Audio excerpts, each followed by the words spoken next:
Good morning. My name is Tom Suter. I'm the CEO of the Advanced Technology Academic Research Center. And this is the hardest part of my job. Everybody's having this great dialogue. We were in pandemic shutdown, all that. And we're seeing some of us for the first time in at least 3 years. So, and I have to stop that, but we have a great program lined up for you. I'm really excited about this morning. We may talk about, I don't know if you heard this phenomenon. It's called ChatGPT. It's definitely skyrocket up the hype train. But let me read. I forgot how to read for a second. I see where I am. So we're gonna really excited about the day. We've got a lot of great technology partners. If we can move that slide, there you go. They make this possible. They make ATARC tick. And please talk to them. They're good partners in whatever we do. They've got different stories that they're telling, and we'll hear from some of them today. Next slide. We have the AI proficiency slide. There we go. Okay, before we get into our keynote, I wanted to hype up a little bit. We're working with the Chief Digital and Artificial Intelligence Office on an AI proficiency podcast. It's been one of the most fascinating things that I've been associated with. We have several different hosts. One of them is Bonnie Evangelista, who's in the procurement arm of Tradewin, which is it's the contracting arm for the Chief Digital and Artificial Intelligence Office. And we've interviewed everybody we've reached out to, that we've reached to industry leaders, like Igor Jablonski, who is with Prion. He'll be talking later. You'll get to hear from him. We've talked to the CEO of Scale AI. And I had a meeting a couple weeks ago in Monterey at the Naval Postgraduate School with Brett Vaughn and his group of Navy leaders in AI. It was fantastic. And I was in the car with somebody who had to escort us. And they said, yes, I was listening to this podcast and this interview with James Freeman. And I'm like, I interviewed him. That was me. I kind of like, I felt like an NBA star that, finally got on the highlights or something. It's like, it was pretty cool. And we've done a lot of interviews. In our keynote, I actually got to interview. I think you were my first interview for this series, Brian. So it's still up there on the ratings. Yeah, it was a trendsetter. I think you're one of the top podcast interviews that we did. So next, I wanted to introduce our keynote. Can we go to that? So we have Captain Brian Erickson. Captain Erickson is the Chief Data Officer of the United States Coast Guard. I actually met Brian in Monterey back in December, and I saw some really great, some of your great work was presented to the Navy. And of course, you walk between DHS and the civilian side back to the armed forces. So really excited to have you and set the stage. And once again, you can hear him on the podcast too. He's a all-around media star. So without further ado, Captain Erickson. Well, thank you so much. And thank you, Tom. I'm going to tell you a little bit about my background. These are not data wings, but flight wings. And so I have just kind of fallen into this opportunity, and I love the journey that the U.S. Coast Guard is on. And I'm going to tell you just a little bit about that and tell you a story about some of what I've done. So thank you very much, Tom, for asking me to speak and attend this gathering. I'm looking forward to a morning packed with some great panels and some great speakers discussing artificial intelligence and analytics. I'm again 18 months in the community. I'm starting to see some friends. My friend Lindsay Saul is here. She's a CDAO of Defense Logistics Agency, and she has a number of her colleagues kicking it off with an exciting panel on women in data and data leaders. And then Walter and Sharif are going to bring two exciting kind of emerging technology talks about analytics and AI and modern data, and also the power of automation and AI. And then two more visionary panels on ethics and security that I think will be very interesting to finish out the morning. And I always like hearing from is Scott here from Patents and Trademark Office? Are you here, Scott? Or because I think he was on the list. Okay, well, maybe he's coming later, but Scott is, AKA the data guy over there at USTPO. It's interesting to hear some of his stories about the artificial intelligence activity. they have going on over there. So thank you to all the industry partners and ATARC for hosting this event. So on the hierarchy of experts in this room, I am at the very bottom. Okay, and maybe actually that's a good place to be. Most of my experience in data analytics and AI was non-existent until about 18 months ago when I became the Coast Guard's first chief data officer. My background has been in naval aviation, helicopter rescue, and aerospace engineering. And I often get asked how the heck did that happen? And I really think it kind of came down to a little bit of timing and a lot of luck. So, like many organizations that are confronted, with the status quo on the data and AI frontier, the Coast Guard, recognized that data is not just an IT function. And I think that in our 230 plus year history, we just started to really recognize that about the time where I had this opportunity. Data is a strategic asset. Data is a core business function, and data is commander's business. Sorry, next slide. So our new Commandant Admiral Linda Fagan, the first female service chief of any armed force in this nation, has set a new strategy in motion with the phrase, "Tomorrow looks different, and so will we." For me, as the chief data officer, this is really a license to operate, kind of a license to innovate, a license to work with industry, and explore new capabilities across the analytics and AI spectrum that will bring capability to our frontline workforce. Admiral Fagan sets out 3 strategic priorities. Next slide. Transform our total workforce, sharpen our competitive edge, and advance our mission excellence. Within every one of these priorities are fields of fertile opportunity of analytics and artificial intelligence to strengthen our mission success and also care for our service members. It is not just the recognition of data as a strategic asset that is driving such significant opportunity, but rather, you can go to the next slide, rather a fundamental change to the character of maritime operations. Unmanned vehicles on, above, and below the sea surface present new challenges, new threats to maritime operations. Cybersecurity attacks on U.S. ports threaten $5.4 trillion of commerce flowing through the maritime transportation system. And AI, offshore wind, space operations, they bring complexities to to the maritime activity zones. This changing character of operations demands that Coast Guard of tomorrow is a service that's empowered by best-of-breed technology to make the right decision at the right time.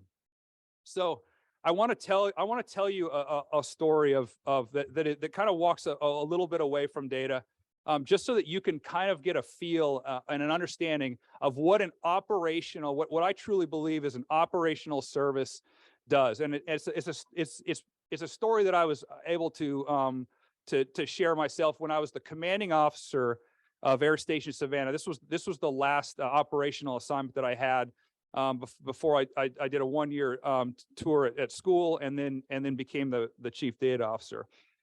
So you can go to the next slide. As the commanding officer a few years ago, I was presented with a case, the motor vessel Golden Ray, a 656-foot long roll-on, roll-off vehicle carrier, capsized on its side with 25 mariners on board in September of 2019. Does anyone remember this accident? It was on the news. Okay, I'm going to tell you the story about the rescue of all of the people on that ship. So, we kind of, there's this joke. I think the surface guys tell it more than the aviators. But how do you know when there's a pilot in the room? He'll tell you. Okay, he'll let you know. Okay, so. I planted little pictures of myself in this brief. So right over here on the right-hand side, I'm flying, this was me flying the helicopter. We had a camera crew in the back, and you can see that it's still daylight out, but I put the night vision goggles down just to look cool in the picture. And so, this is just me kind of, showing you that I'm a pilot.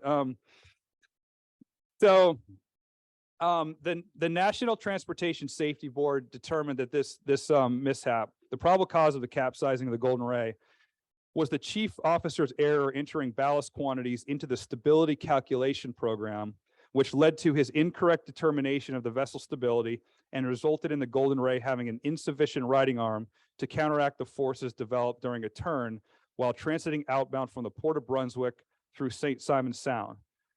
The chief officer did not use the LOADCOM computers feature that automatically transferred integrated monitoring and control data to the system. So let's think about that. An automated interface that was available was bypassed for a manual process, ultimately resulting in a catastrophic outcome. I'm hoping that the story is something that you think about as you develop, design, deploy, maintain, upgrade AI tools for frontline operators. So I want you to kind of take in, this story as a result of perhaps one of many chains of events, but one link in that chain was, an interface that is not so comfortable to use that it was bypassed for a manual process. Okay, you can go to the next slide. So at 2 in the morning on 8 September 2019, I got a call from the captain of the Port of Brunswick. Very odd to get a call about a search and rescue case from captain of the port. It usually comes in from the operations center. That a 600-foot capsized shipping vessel with 25 people were potentially in the water. I knew this was going to be a significant maritime event. Due to facility damage that I had we had a hurricane come through about a week before, and my Charleston, South Carolina air crew was down, combined with my Savannah air crew at Savannah. So I launched both crews nearly simultaneously, slightly delayed. So first on scene, as the first crew arrived overhead in Brunswick, they were confronted with a scene of chaotic churn as surface vessels surrounded the Golden Ray, attempting to find persons in the water and help crew members to safety. It was extremely dark, and only under night vision goggles was it going to be possible to see details necessary to plan and conduct this rescue. Reports of the vessel lists were around 60 to 70 degrees at that time. First on scene was Coast Guard 6531 carrying rescue swimmer Eric Young, and they conducted an initial reconnaissance to locate any area where they could begin rescue operations. A standard package for Coast Guard rescue is a pilot, a co-pilot, a flight mechanic who will be the hoist operator, and a rescue swimmer. So they found survivors in multiple locations clinging to the sinking vessel that continued to list further throughout their rescue operations, and that would continue until sunrise. Flashing lights alerted them to the bridge wing, where they hoisted the first survivors and found that the captain and the pilot remained precariously clinging inside. However, shortly after their first hoist, they were alerted to the aft of the vessel where injured crew members were reported. The on-scene tugboat informed 6531 that there were 4 survivors in that location, approximately 15 to 20 feet above their vessel. They could see them. They couldn't reach them, though. The 6531 crew repositioned to that location to begin a rescue. At this time, the 6544, the second helicopter, arrived on scene carrying rescue swimmer Nate Newberg.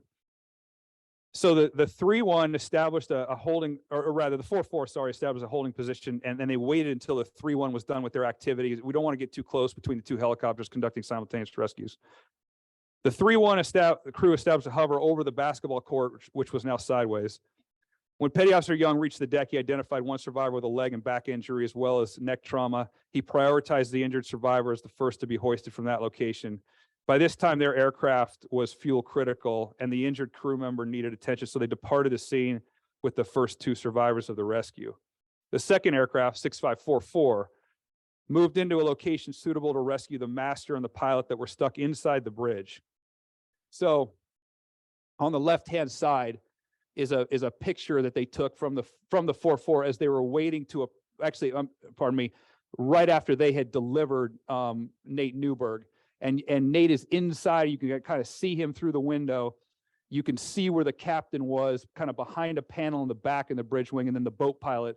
And I'm going to tell you a story about that rescue. This is a picture from the pilot looking up at Nate as he's kind of trying to get down to him, but is kind of stuck up there. Nate's first plan.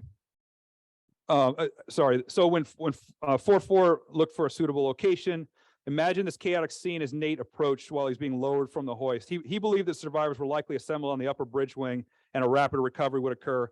It couldn't have been further from the truth. He found the pilot and the master stuck inside without any way to move up or down. So this is where Nate really kind of geeked out on his inner MacGyver. So Nate was kind of if you could cross an Eagle Scout with like an apocalyptic prepper, you know, for zombies, that was kind of Nate. Like he took every swiftwater rescue course. He took vertical surface. He took urban rescue training. Like, you didn't have to do this. It was something that very much interested him. And he was always trying to get guys to carry like climbing equipment because, you know, they're going to use it. And most of the time you're swimming in the water. And most of the rescue swimmers like, you're just wrong, Nate. It's just wrong. And Nate gets lowered into this location where he's going to start using his mountain climbing equipment that he's been trying to get the entire Coast Guard to use forever. It was the right tool at the right time, having Nate there. So his first plan was to climb down outside. He had an axe, of course, break the glass window, extract the pilot, but the pilot is yelling at him over the sounds of the helicopter and telling him it is bulletproof glass. It can take Sea State 5 waters. You'll never break it. So he abandoned that plan. Nate found 2 fire hoses that had kind of fallen out of their keeper up there on the bridge wing. They were connected together, laying on deck. He separated the fire hose from each other and then used one as a rope to aid the pilot in his attempt to reach Nate. But the pilot couldn't climb up. So Nate directed the pilot to shimmy down the rope. You can go to the next slide. And this is a picture from the water, a boat in the water when he was shimmying down. He couldn't reach it on the first hose, so Nate actually had to pull the hose all the way back up, connect the 2 hoses, redeploy it, kind of weaving it through, you know, all of the mess that was inside, and then eventually getting it to the pilot, and the pilot was able to kind of bring himself down to the water. And originally the pilot was reluctant to take Nate's advice until the vessel caught on fire. So with the vessel on fire, you know, Nate continued to provide rescue direction, gave him the hose, and he was able to reach the boat below. The master was in a more precarious position and could not use this same method. So he knew that he had to bring the master up, but he wasn't quite there yet. So Nate hauled the hose all the way back in, and he started to make loops, tying loops in the hose at step lengths apart. And he basically made a ladder out of the fire hose, and then he lowered it down, and using some of his climbing harnesses, he held the rope so that this guy could climb to Nate. And at the very, very last loop, he was able to reach the Nate. Nate pulled him up out of there, and then he connected him to his harness and hoisted the survivor from the ship. So after that had happened, 6531, the other aircraft, returned from refueling at St. Simon's Island. They hoisted 2 more survivors from above the basketball court. These hoists were conducted in close proximity to multiple snag hazards and a burning ship. Around this time, 20 of 24 people were rescued, but 4 remained inside the engine room. Rescue swimmer Eric Young was delivered to a Coast Guard small boat so that he could merge rescue efforts with some of the specialized local rappel teams members attempting to gain access to the engine room. He boarded the vessel and assisted the rappel teams with relaying communications on deck as members of the team became widespread, attempting to check interior rooms for audible signals from the trapped crew members. He selflessly and knowingly assumed great personal risk aboard the cargo vessel that was actively listing and continuing to move while an internal fire was spreading, all attempting to find these 4 remaining survivors. Once it was determined that the rappel team could no longer safely proceed, they abandoned the rescue that night. So all night long, the Coast Guard small boat was tapping on the hull. And in the beginning of the night, they thought they could hear tapping, but weren't certain. And by morning, they were certain that there were tap returns coming back from inside the hull. There was no other communication. So I remember that morning getting a call saying, "Hey, there are survivors inside." So we assembled and began to assemble rescue experts that were flown in from Houston, St. Louis, New Orleans, and other locations. 30 hours would elapse before the next helicopter began to deliver them. The 4 remaining survivors endured 150-degree heat, darkness, and rising water. Ultimately, we found out that they only had 1 flashlight between them, and one of them could not reach the other 3. The 3rd aircraft crew was tasked to deliver 5 specialized high-angle rescue personnel and what would evolve to be approximately 1,500 pounds of rescue equipment, which included drill bits, power drivers, climbing equipment, safety gear, blowers, water critical for the survivors as well as the rescuers, ice, in an atmosphere rapidly deteriorating and eventually would not be suitable for living. The air crew evaluated the risk versus gain of conducting a never before attempted landing to a ship bulkhead laying on its side. Lieutenant Crystal Barnett carefully piloted the aircraft to a location that avoided panels weakened by fire. Thank you. Yeah, sorry. Go back one.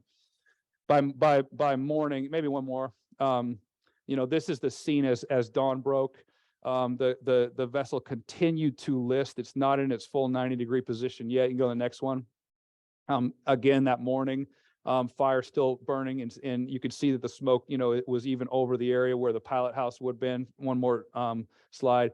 And by 30 hours later, the vessel settled on the soft seabed of St. Simon Sound and essentially was just laying on the bottom. And as the tide would go in and out, the water would rise and fall within the interior of the ship. So Crystal, this is Crystal landing on the side of the ship. To my knowledge, there has never been a man or woman pilot who has ever landed on the side of the ship. So a first right there for Air Station Savannah. And this was the staging location for what was coined as a rescue of a lifetime. She did 5 landing cycles with her crew, delivering all of the gear and personnel. Critical to extract the final 4 survivors, and they did it the only way that could minimize pain and suffering of the trapped crew. All 4 survivors were rescued that day through an opening that was removed. You can go one more slide. After cutting a series of holes in a man-sized square pattern. What was happening is we were trying to get a drill that was going to be something that could cut through this hole and not spark, because when they tested the environment, it was a flammable or explosive environment. And so while waiting, they just kept drilling holes. Originally we put, one hole in, we could start feeding some water down to them, blowing air in there, and they just kept on going because we were waiting for the right equipment. They gave me one of the pieces of the hole. I meant to bring it and pass it around, but I apologize, I forgot.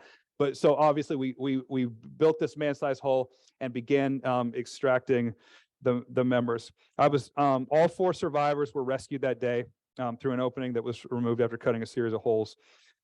I've been told that this was the #1 story in South Korea media. The Coast Guard has been praised by, or was praised by President Moon Jae-in, and the service received personal letters from the South Korean Minister of Oceans and Fisheries, as well as the president of Hyundai Globus, the parent company. The Ministry of Oceans and Fisheries wrote, "We will always remember your courageous fight for the lives of those on board the Golden Ray with profound gratitude, and we'll take this as an opportunity to reaffirm our commitment to contribute to the improvement of maritime safety and global search and rescue efforts." So in my 30-year career, this was one of the most unique rescues that I participated in. Rescue swimmer Nate Newberg was meritoriously promoted to the rank of Petty Officer First Class by the Commandant at the 2020 State of the Coast Guard address for his courage and on-sea initiative. These heroes deserve best-in-breed tools to conduct their demanding mission profiles. And today, those best-of-breed tools will require AI solutions that can be rapidly deployed on government hardware and are so intuitive and valuable that their use is the norm and not the exception. You can go to the next slide. This was with my crews. And you can see our rescue swimmers, our flight mechanics, our pilots, and these were all of the members that took part in aerial flight and rescue that day. Next slide. So, I tell that story to you, to say, hey, you're going to be developing and deploying AI solutions, not for data scientists and expert terminal operators. Your solutions are going to be used by frontline operators who must focus their extremely limited time on operational proficiency and must be delivered AI tools that are intuitive and usable. They can't be focused on figuring out how to use them and deploy them and whether or not a manual process is more important. They have to be focused on proficiency. This is hard work. It's very dangerous, and they have to be proficient in what they do. My personal opinion is that AI will not replace humans in the future, but humans using AI will replace humans not using AI. This is an important concept that has been and will be applied for competitive advantage in business. It will be applied for competitive advantage in national defense operations and conflict. The mission of my office, and you can go to the next slide. The mission of my office, the Office of Data and Analytics, is to accelerate the advancement of data and AI for business efficiency and mission success throughout the United States Coast Guard, because our operators in your Coast Guard deserve best-of-breed tools and the training and education to use them. The Coast Guard slogan, which is the Coast Guard Commandant slogan, tomorrow looks different, so will we. That gives me me and my team a license to operate, a license to work with industry, a license to bring these best of breed tools and training and education to the members of the United States Coast Guard. Plug at the very end. We are recruiting America's best and brightest. Tell your sons and daughters, this is a fascinating organization where you can be a ship driver, to helicopter pilot, to aerospace engineer, to Purdue University graduate, to but working directly for the CFO in budget development on Capitol Hill, to commanding an air unit, and then on to become the chief data officer. It's an absolutely amazing a career that I've had, and I promise you that anyone who gets involved in the Coast Guard will have the same kind of career. You can find some more information about joining here. Tech jobs are posted on usa.gov. You can also follow our data journey, find job postings, connect with us, follow the Office of Data and Analytics on LinkedIn. Tom, thanks again for inviting me to speak. Semper Paratus, let's all have a good 2023 ATARC AI Data Analytics Breakfast Summit. Thank you, Brian. I'm about ready to sign up right now. I don't know if they're going to, I don't know if they're going to take me. Next up, watch out. We got a power panel coming up here. Women in AI and data analytics. And we have, I want to introduce our moderator, Anastasia Obis, who's staff writer and researcher at GovCIO Media and Research. Welcome. Thank you. Thank you. I think some of us have seen this report from the U.S. Equal Employment Opportunity Commission. And according to the report, women account for a little over 29% of STEM federal workers. Math, technology, and engineering occupations in the federal government have a significantly low number of women, and the gender disparity is even greater in leadership roles. So, and that's the reason why we're here today, and we're going to discuss why that's the case. And I'm joined by Lindsay Soul. She is the Chief Data and Analytics Officer at the Defense Logistics Agency. Christina Ishmael, she serves as the Deputy Director for the Office of EdTech at the U.S. Department of Education, and Alexis Banks, and she serves as the Data Management Specialist for the Project Management Office at the U.S. Environmental Protection Agency. Welcome. Thank you. All right. Thank you so much for being here today.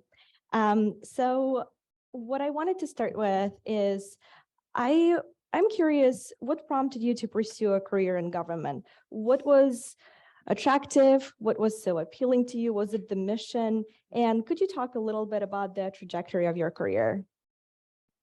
Good morning, everyone. My name is Christina Ishmael. I'm pleased to be joining you all today on behalf of the Department of Education. I'm a former classroom teacher. Not what I thought I would be doing in my life. In fact, I taught preschool, kindergarten, second grade, and then I was an ELL teacher, kindergarten through sixth grade in Omaha, Nebraska. And I used technology with all of my learners and saw the power in which it not only helped them with their language acquisition, but also their content acquisition. And that led to a career in ed tech, where I became the state ed tech director for the state of Nebraska, serving all 310,000 students. And then a stint in the Obama administration in this office, in the Office of Ed Tech, and now, of course, back. The trajectory is not what I thought. I don't think we ever anticipate necessarily going into government unless you really, really want to. But I do think that public service started whenever I was a teacher, and I have always had a heart for public service. And when I stepped out of the administration, in the last administration, I was at New America on their education policy program, as well as their public interest technology program led by Cecilia Munoz, the former director of the Domestic Policy Council. And we were trying to introduce the new sector, public interest technology. We have public interest law that came to be around the 60s and 70s, but we have folks that are getting into technology that go to work for technology companies and not necessarily government and not necessarily public service. And I was joined by technologists and programmers and coders, and I was like, oh, that is not me. I taught preschool. However, I also think about what President Biden says about being able to translate information so that an 80-year-old constituent can understand that. And I then put myself back in the classroom and say, where a 5-year-old can understand that. And so that became my role as translator for a lot of technical jargon and sector specific jargon. We have a lot of acronyms, not only in the Department of Education, but across the government, so many acronyms, and being able to then communicate that with our constituents. And that is our charge, that is our role. And I do believe in the mission-driven, purpose-filled work that we do at the Department of Education, but also as a presidential appointee in which I sit. So I serve at the pleasure of the president and operate under the assumption that I'm out of a job in January 2025. Fingers crossed, that is not the case. But that's our operation. Wow. You're Hard to follow. No. Air pilot before. Okay. So hi, my name is Alexis Banks. I am a data management specialist in the Office of Water with the EPA. What interested me? That's very funny you say that. I had no idea. I went to Howard University for mathematics and economics. At the time, data science wasn't a hot topic. It wasn't like zone in specifically data science. It was more engineering or computer science or even math statistics, not data science. And I was in Howard at 2009. So by 2014, when I got my degrees, I was also playing soccer there. The day before my graduation, luckily, my mother said, hey, you might want to look into data analytics. And I was like, I have no idea what you're talking about. And so I'm sitting in class and Googling it, which don't tell anybody I was on my phone, but It's okay. We encourage. thank you. Well, right. So like every day now, everyone's on their phone, but that's when I looked up the definition of data analytics and I absolutely loved it. It was literally a combination of business, economics, mathematics, engineering. It just fascinated me. And I was so bummed. I just got these 2 degrees and I could have got a degree in that. But at the time, there were only 8 programs across the country that specified in data science. So I kind of had to keep Googling, keep taking classes on my own, and kind of get like different pieces from different places. But I knew I wanted to go into public service. That was just something, I guess, genetically. We have a lot of Navy, Marines, Air Force, Coast Guard. So just trying to represent so many people here. And so then I joined AmeriCorps and I wanted to do service. And so for people who don't know what AmeriCorps is, it's the Peace Corps in America. We have plenty of underprivileged and undeveloped areas within the United States that also need help. And so I decided to become the STEM program after school director for Georgetown University. I taught Georgetown students how to teach STEM principles in 2nd to 4th grade in Ward 7, so an underprivileged area of DC. It was phenomenal because in 2nd grade, that's when I knew I was going to be a scientist. I was that one that was carrying around a chemicals book and I didn't know what I was reading, but I knew I wanted to be someone big and have a big office somewhere. And so as I'm teaching, it is very interesting seeing how children now grow up with technology versus me, which is a millennial. So we're kind of mixed. I do know how to write a piece of mail and put it in the mailbox, but I also do know text messaging, emails, all of that. And so we kind of naturally end up being this bridge for a lot of folks. And so after that, I was like, yeah, I definitely want to continue into government. I became a data scientist intern for EPA. Then I was super ecstatic when I became a IT specialist for DHS. It was just so cool to say Homeland Security. Unfortunately, I can't talk about those projects, but it was phenomenal. And then coming back to EPA with Office of Water, I love to scuba dive. I love to snorkel. I like to windsurf, all of that good stuff. And so I'm really excited to work with this office. We have 47 use cases right now that implement AI and data analytics. The one case I'm so ecstatic about, we're trying to predict the dangerous blooming of algae. And that's a direct connection to my life because literally last month, if anyone was kind of like watching, most people don't know about red tide. Red tide is a algae fungus that blooms and we can't seem to figure out what the combination is of why it blooms.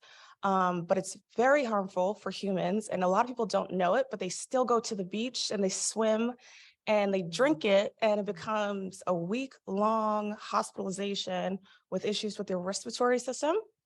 And so I'm on the plane to Florida and I was super excited to go to the beach. And then I find out again, it bloomed on my birthday last year, then it bloomed again. It was like following me, but okay.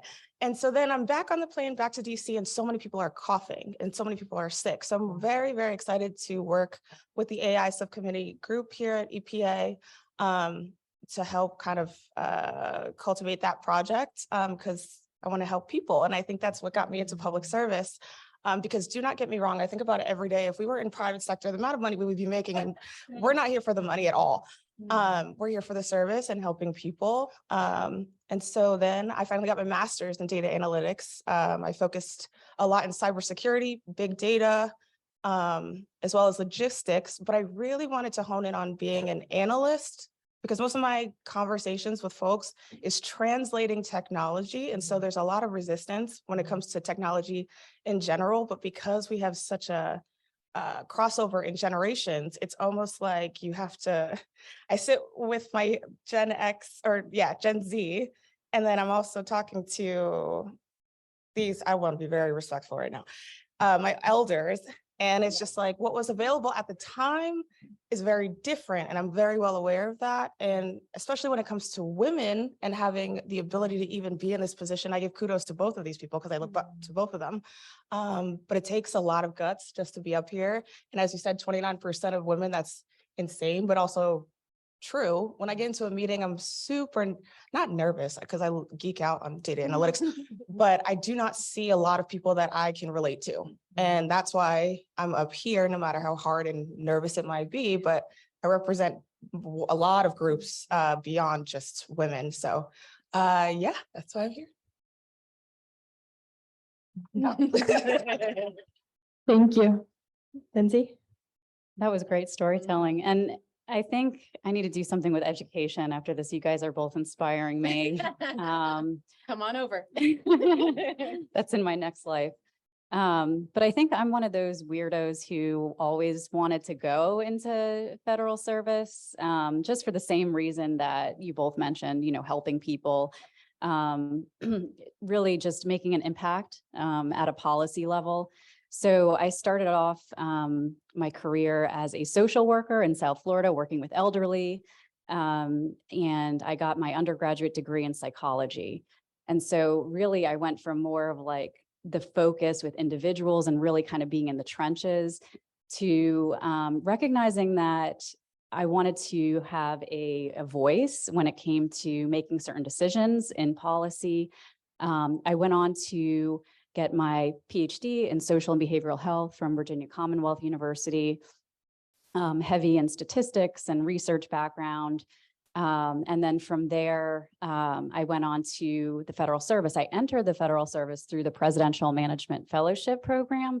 I didn't have any ties or, have any family involved. So it was a struggle getting involved. And first I had applied to several jobs, definitely like multiple misses.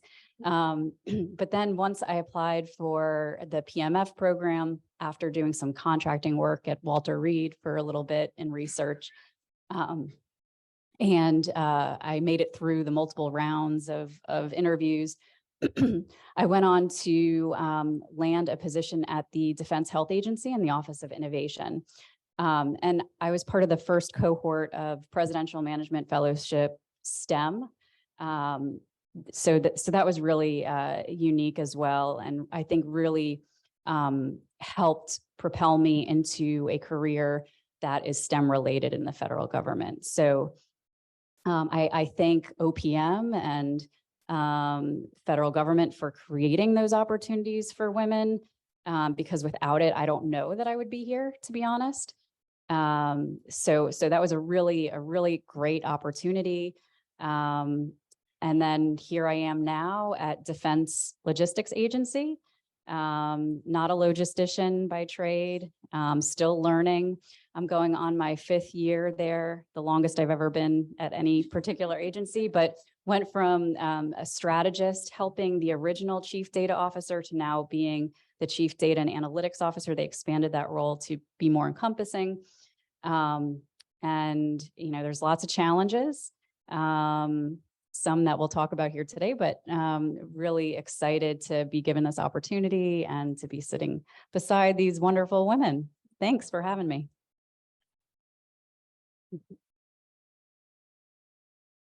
Yeah, and we touched a little bit on the challenges of getting to this place and then the challenges of being in this position. So can we talk a little bit about that, about from your perspective, and given the positions that you're in, what are the challenges that you're facing? Like, for example, Christina, you're talking about transitioning from one career to another. What was it like?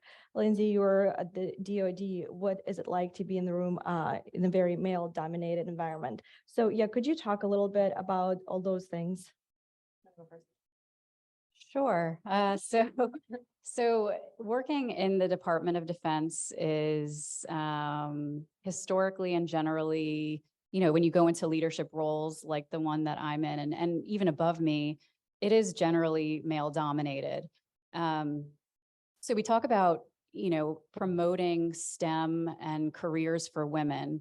And that's one thing, but there's also the other track, and they are different. I think my career path has merged the two, and I'm trying to bridge that gap and show other women that you can do that. But we need more voices, especially when it comes to AI and advanced analytics, when you're building algorithms that inherently have human bias. If we don't have more women at the table, actually doing the software development, creating the algorithms, but also being at the table where decisions are being made, I think we are at risk for having heavy bias one way or the other. It's, and not just gender. I mean, race, age, all sorts of classes. We need to really just make sure that we have as wide-reaching representation as possible. So I would say it's definitely something that I encounter, have had to push through, but I think perseverance is really the key. I think the transition from teaching into policy is a big jump. Again, not something that I ever anticipated doing. I love 5-year-olds. But guess what? Adults are children as well. You're just in bigger bodies. And I take the responsibility of helping inform policy and developing policy from a practitioner lens very seriously, because we have conversations with our chief data office, and we have conversations with our CIO and others, and they are interested in putting forward policy recommendations that would impact all 15,000 school districts across the states. And I'm like, okay, so when I'm in a classroom and I get this around student data privacy, for example, FERPA, another acronym, of course, but FERPA was actually written in 1972. Long before any of these technologies we were using, especially ed tech, that changes very frequently. And the most recent data shows that a school district is using on average 1,417 tools, ed tech tools, 1,417. That's a lot of tools. And every single one of them is capturing data on a student. And so when these recommendations come forward, I was like, okay, so when I'm in the classroom, this is how I would interpret that. And that is really important. We have a group of teachers at ed, or former teachers at ed, that we all we bring that perspective. And again, we take that very seriously, because we know that the policy we're setting at the federal level will then trickle down to the state level and then down to the local and district level. A lot of folks think we also have a lot more authority at the U.S. Department of Education, and we don't, because we have local control. And so states are the ones that set the content standards. So what you are learning in English language arts, math, etc. They're also the ones that talk about the curriculum. We have nothing to do with the curriculum, but it is important for us to lift up the promising practices and the stories along the way. And so that is one of our main charges, is thinking about that. And so I think being able to come from 5-year-old kindergarten classroom, telling those stories with picture books, then moving into a policy role where I can still tell those stories is really important. And we all know that storytelling is significant in our world. Data matters, but there has to be a story around it. And so we are also thinking about how AI is going to impact education, of course. I'd love to tell you that we have a report coming out in just a few weeks from our office, and the first thing about AI in education from the federal level. And that is going to be our first foray into this. And it's not like ChatGPT hasn't already entered classrooms. We know that, but it is important for us to start to have that conversation and let folks know that we are thinking about these things. Right. How about you, Alexis? They both hit on a lot of things. Challenges, well, the obvious one. And then connecting it to the environment, that's a whole different thing as well. So we do have a lot of issues between gender, race, basically representation within the office. But it's a little distant from like science, but it's actually not. It's actually very integral to be a part of it, because we continue to work on trying to represent and look into data within environments within underprivileged and low-income areas, because the water touches sand everywhere, the same way grass is everywhere. And so it's really important to have someone that looks somewhat like myself and likewise, to be in the room to talk and just like have a diverse sort of spectrum, because everyone has a different perspective to give. And so I'm very big about making sure when I walk into a room, there is a lot of different variations of people. And if there isn't, I try to speak up as much as I can, even when it's nerve-wracking. But the main and the hard reason is because if you don't have someone that looks or is diverse within the conversation, then who's representing that data? And so innately, it becomes biased data, which we all have. So we have subconscious and conscious theory, and I'm going to go into psychology, and please correct me. But okay, so subconsciously, you have all of these thoughts that you've been taught when you were younger, that you make all of these decisions that you probably don't even know that you're making. And that is how you are socially, economically, politically. You don't even know that. So I try to consciously put in the effort to understand my biases so that when I'm doing my data analytics work, I don't insert that, because I try to keep up with ethics and morale. But a lot of the data that we're seeing is just automatically biased because the data is biased. But if we don't have someone in the room that can speak on that biasness, then it just stays that way. Very cool, very short story. So I love Michigan. There is a fully autonomous city in University of Michigan. I thought it was amazing. They test a lot of autonomous models there, cars, planes. And so there was an accident, and I'm not going to give you any details. So you see what happens at the end. There was an autonomous car that hit a pedestrian. The facts were that the pedestrian did not walk in the crosswalk. The car was taught on data to identify the crosswalk and that a person was crossing.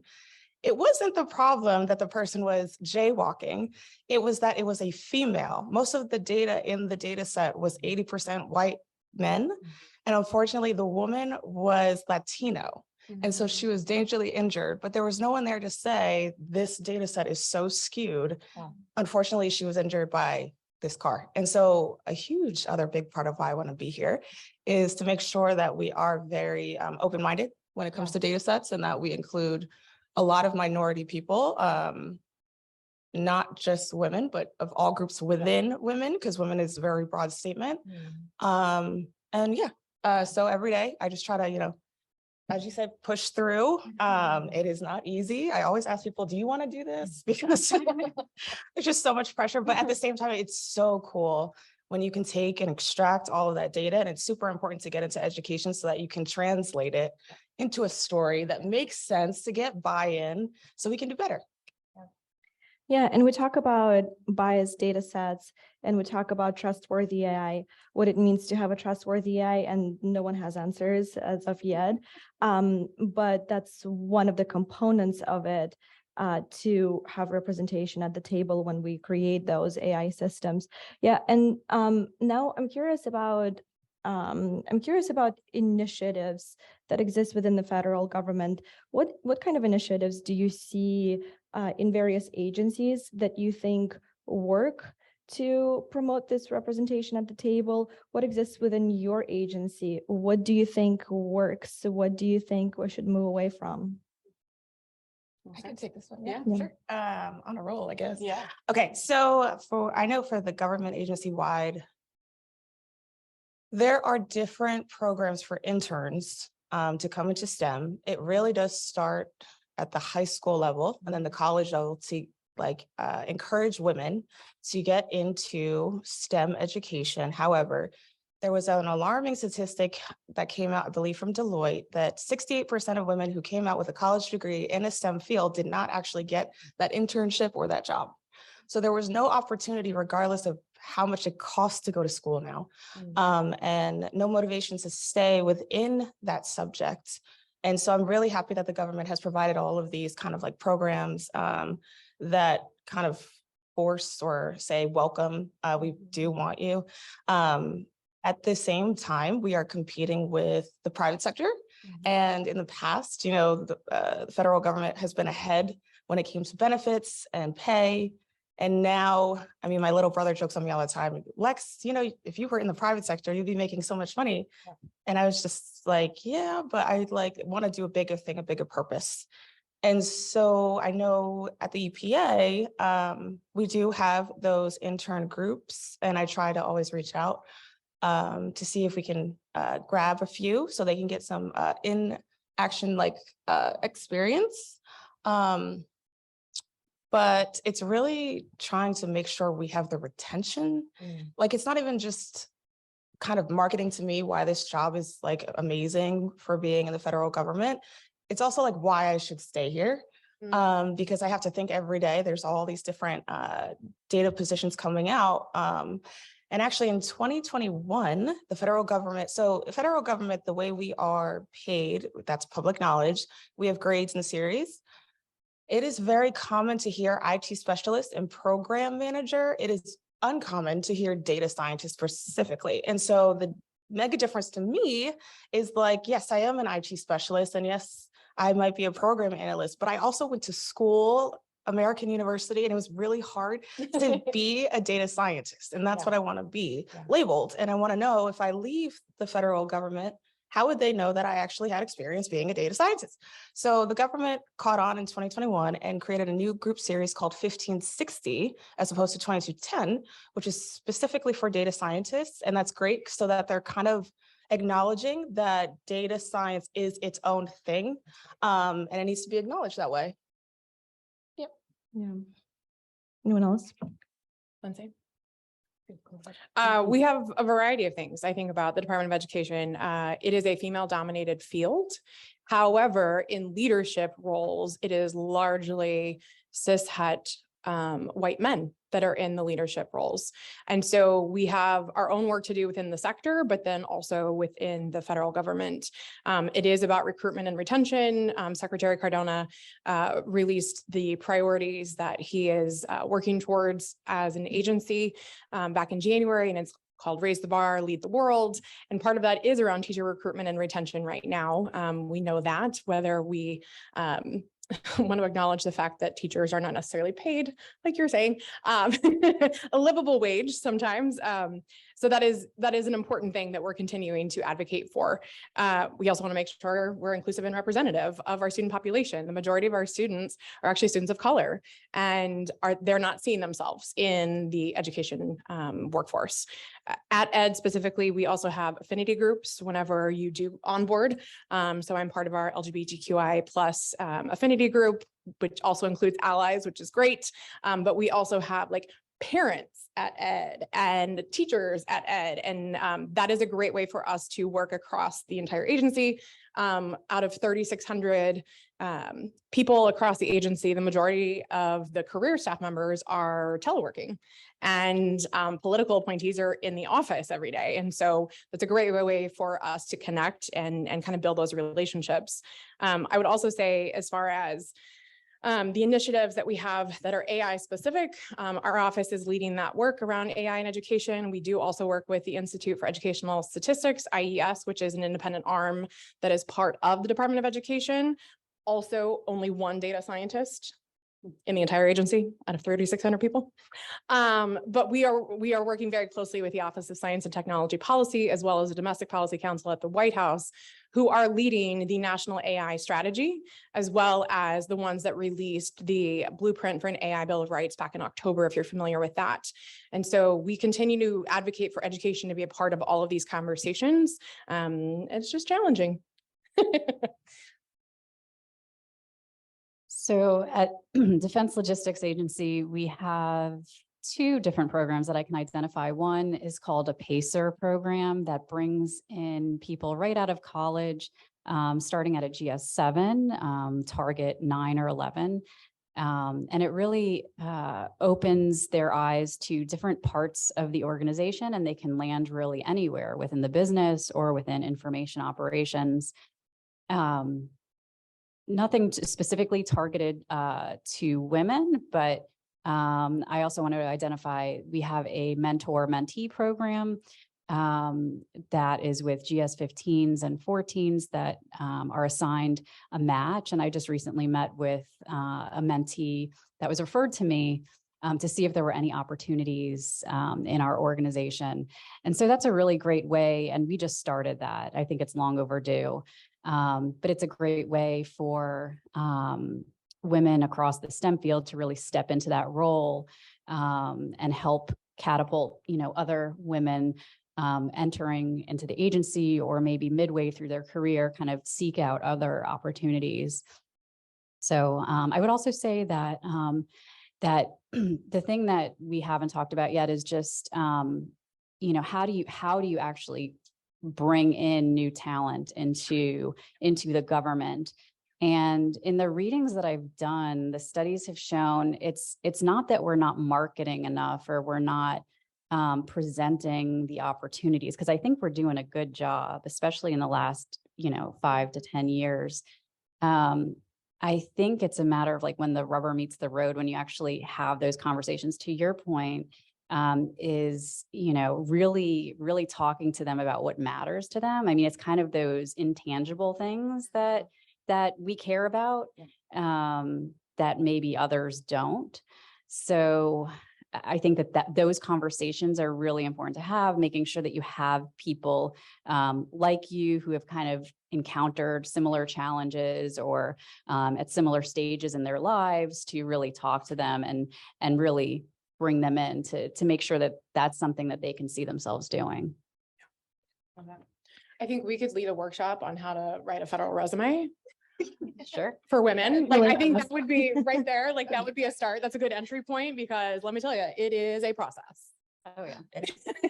But to follow up on that, could we talk a little bit about the importance of mentorship? Yeah. And the importance of giving your time back and kind of providing guidance, especially to those out of college or switching careers? Could we talk a little bit about that? Yeah. Do you want to follow up on your mentoring?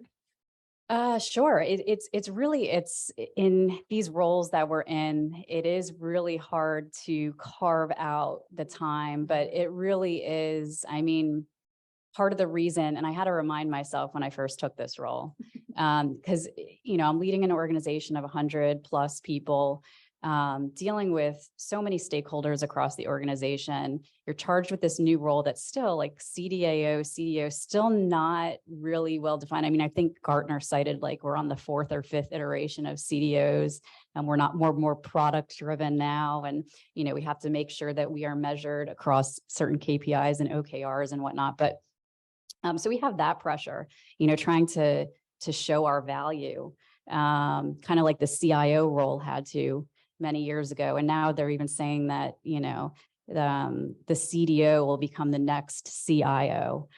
But I think what we really need to do is make sure that when we're mentoring, that we really reach out to those who are like us and that they hear from us. When I took this role, like I said, I had a big organization and a lot on my plate to really deal with data governance, data management, standing up a new data management division, that I tend to, and I think us in the technical world who have those backgrounds tend to really focus in on the problem and really deal with more of the technical side of things. But what was really floundering, you know, and I'll keep certain details, you know, I won't share certain details, but was the people aspect, the culture aspect. My trusted leaders in the organization had been within the organization for a very long time, used to certain ways of doing things. And so in comes, you know, this redheaded, you know, lady who with certain ideas of change management, you know, what does she know? You know, so having to deal with that. But, you know, seriously, just really focusing on change management, listening to the people in the organization, and giving yourself the permission to really step into that leadership role. Because being a chief data officer or a deputy director or a data management specialist, your idea going into that is I've got to make certain progress in my time here for as long as I can last. But, you know, also giving yourself the permission to really focus on the culture, the people, and more of like the HR part of the job, the administrative part of the job. So giving myself that permission to focus on that, because that's where I'm needed right now, is part of the job too, I think. And it's part of that making things data driven and changing the culture. Mm-hmm. Alexis? That was great. I'm thinking of, I would not be here if it weren't for the many various mentors that I had. And that comes from just being in government, going through the process, understanding the process, understanding the expectations. And to your point about culture, DHS's culture for me was completely different than the culture I have at EPA. And most of the agencies are very different depending on what they focus on. So you have very different people in walks of life, and kind of the missions are different. So you have to understand those environments and how to kind of navigate through the ambiguity of those things. And I think the mentoring programs are phenomenal to help you see things that you just can't see. I always say, like, I think I have some questions and I don't even know what I want to ask because I don't even know what I'm supposed to be doing. So when I was at DHS, I had a mentor that I still have, which I absolutely loved. And then I also participated in a mentorship program here with EPA. I look forward to one day being a mentor. That would be phenomenal. I think I've always tried to be in a mentor kind of role when I was growing up. But with the amount of pressure that we have walking in, whether it's like an actual leader, if it's just a specialist who's looking up to a leader, it's just that whole conversation is super important to have. So I understand what I'm getting myself into. There's things that I would not have known or seen if it weren't for my mentors. Also, telework has made it dramatically different. I had DHS fully telework. So also being forced to learn how to better communicate with folks was a necessity. Being able to say like, hey, I could do this or that, that's actually not proper. But you had to learn how to do that so that we can get things done efficiently. In person, there's a lot more body language and context, and just, it's a different experience. Yeah. And so when I'm talking to my colleagues, male dominant mostly, there's also this kind of interesting curtain when it comes to teleworking, because not everybody wants to be on camera, which I understand. But there are some unique experiences where I'm happy that I had a mentor to explain to me like how to break down this conversation, how to negotiate on my own behalf, not to make it about like these different like gender groups, race groups, under that. It's just about data analytics and what I know I can do and offer. So yeah. We have several formal mentorship programs at the Department of Education. One in particular in which I've participated is for presidential appointees, for senior leaders to mentor younger staff or junior staff. So one of our confidential assistants who came directly from a campaign working in the office of the secretary is my mentee, and she's fresh out of college. And so we get to talk about all sorts of things. And I did review her federal resume because it was, you know, like it's a thing. We also have our informal mentoring, and USA Jobs offers student volunteer positions in a variety of agencies. We try to take advantage of that because we are a small and mighty team at the Office of Ed Tech in particular. The kind of caveat to the student volunteers is that it's unpaid. I know that we all celebrated last year when the Hill started paying their interns, and we're like, yes, this is exciting, and this is movement, and this is progress. We're not there yet at the Department of Education. And I really struggle with that because we are not getting representation. However, I can say the nice thing now with all of our teleworking is we can open up our student volunteer positions now to be fully remote. And so because of that, we have brought in anywhere from 2 to 4 student volunteers each semester that are all over the country. Time zones, okay, that can be a challenge, but we're getting representation. And I tell them very upfront, this is an unpaid internship.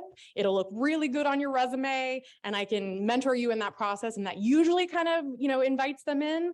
But it's still important for us to continue to push for paid internships and those paid opportunities.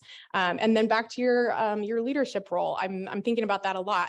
When I started in this position in October 2021, having previously served in the office during the last year of a 2-term presidency where it was a well-oiled machine, it was expected that if I got a Slack message at 1 a.m. that I would respond. And I was like, boundaries, folks, boundaries.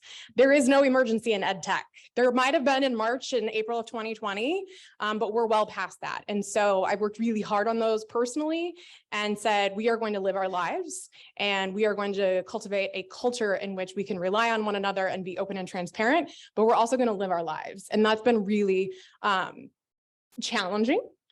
Because there's so much work to be done, but at the same time, it's important that we all have those community agreements, that we all are striving towards that and are taking care of ourselves in that process. Yeah, and before I open it up to the audience, just to follow up on a couple of things that we were talking about, I'm curious if you see something that other federal agencies are doing really well, because it's an issue across the government. Everyone talks about, you know, the mission, but also the pay gap. We have retention issues, et cetera, et cetera. So I'm curious to see if you're seeing something across something that agencies are doing really well in terms of attracting and retaining their workforce, diverse workforce, and women, you know, maybe they're supporting their women through various stages of life, or things like that. I think we're curious too. I'm trying to, because I don't really, we can see but so much into other agencies and how they operate. So at lunchtime, I try to go outside and meet other folks from other agencies. So I know what I'm, you know, like, but I do know, I want to emphasize that there's a lot of leaders that, at least when I look at them, I cannot relate to them. So just that simple fact, just being a woman is not what I'm looking for. I'm looking for the overall picture. It is a small statistic of like women being in leadership roles, and I'm like amazed. We have to talk later. But it's still drastically different. And so we need to have these kind of open conversations of these touchy subjects, so that we can try to diversify it. But to your question, I honestly would have to Google it. But I ChatGPT. What agencies are doing it? Let's not get into that. Okay, so like I know that's a whole thing. I can't lift up any specific agency here, but I will say I was in London last week for an ed tech conference and learned about the Department for Education in the UK, where they're making concerted efforts for women when they go out for parental leave, and then also for, I'm just going to say it because it's an uncomfortable topic, but menopause. And there's like a national effort around talking about menopause right now in the UK because it impacts the actual women in careers about how they are going through different changes. And so they were talking about how that impacts the education field in particular, with majority women teachers that step out for a certain amount of time, and then how they can easily kind of come back in. So they're working on that as an actual Ministry of Education, which I found fascinating because that is not something that we talk about here. Yeah. And do you have any questions from the audience? Yeah. Thank you for from you guys' perspective in your field, what excites you about AI?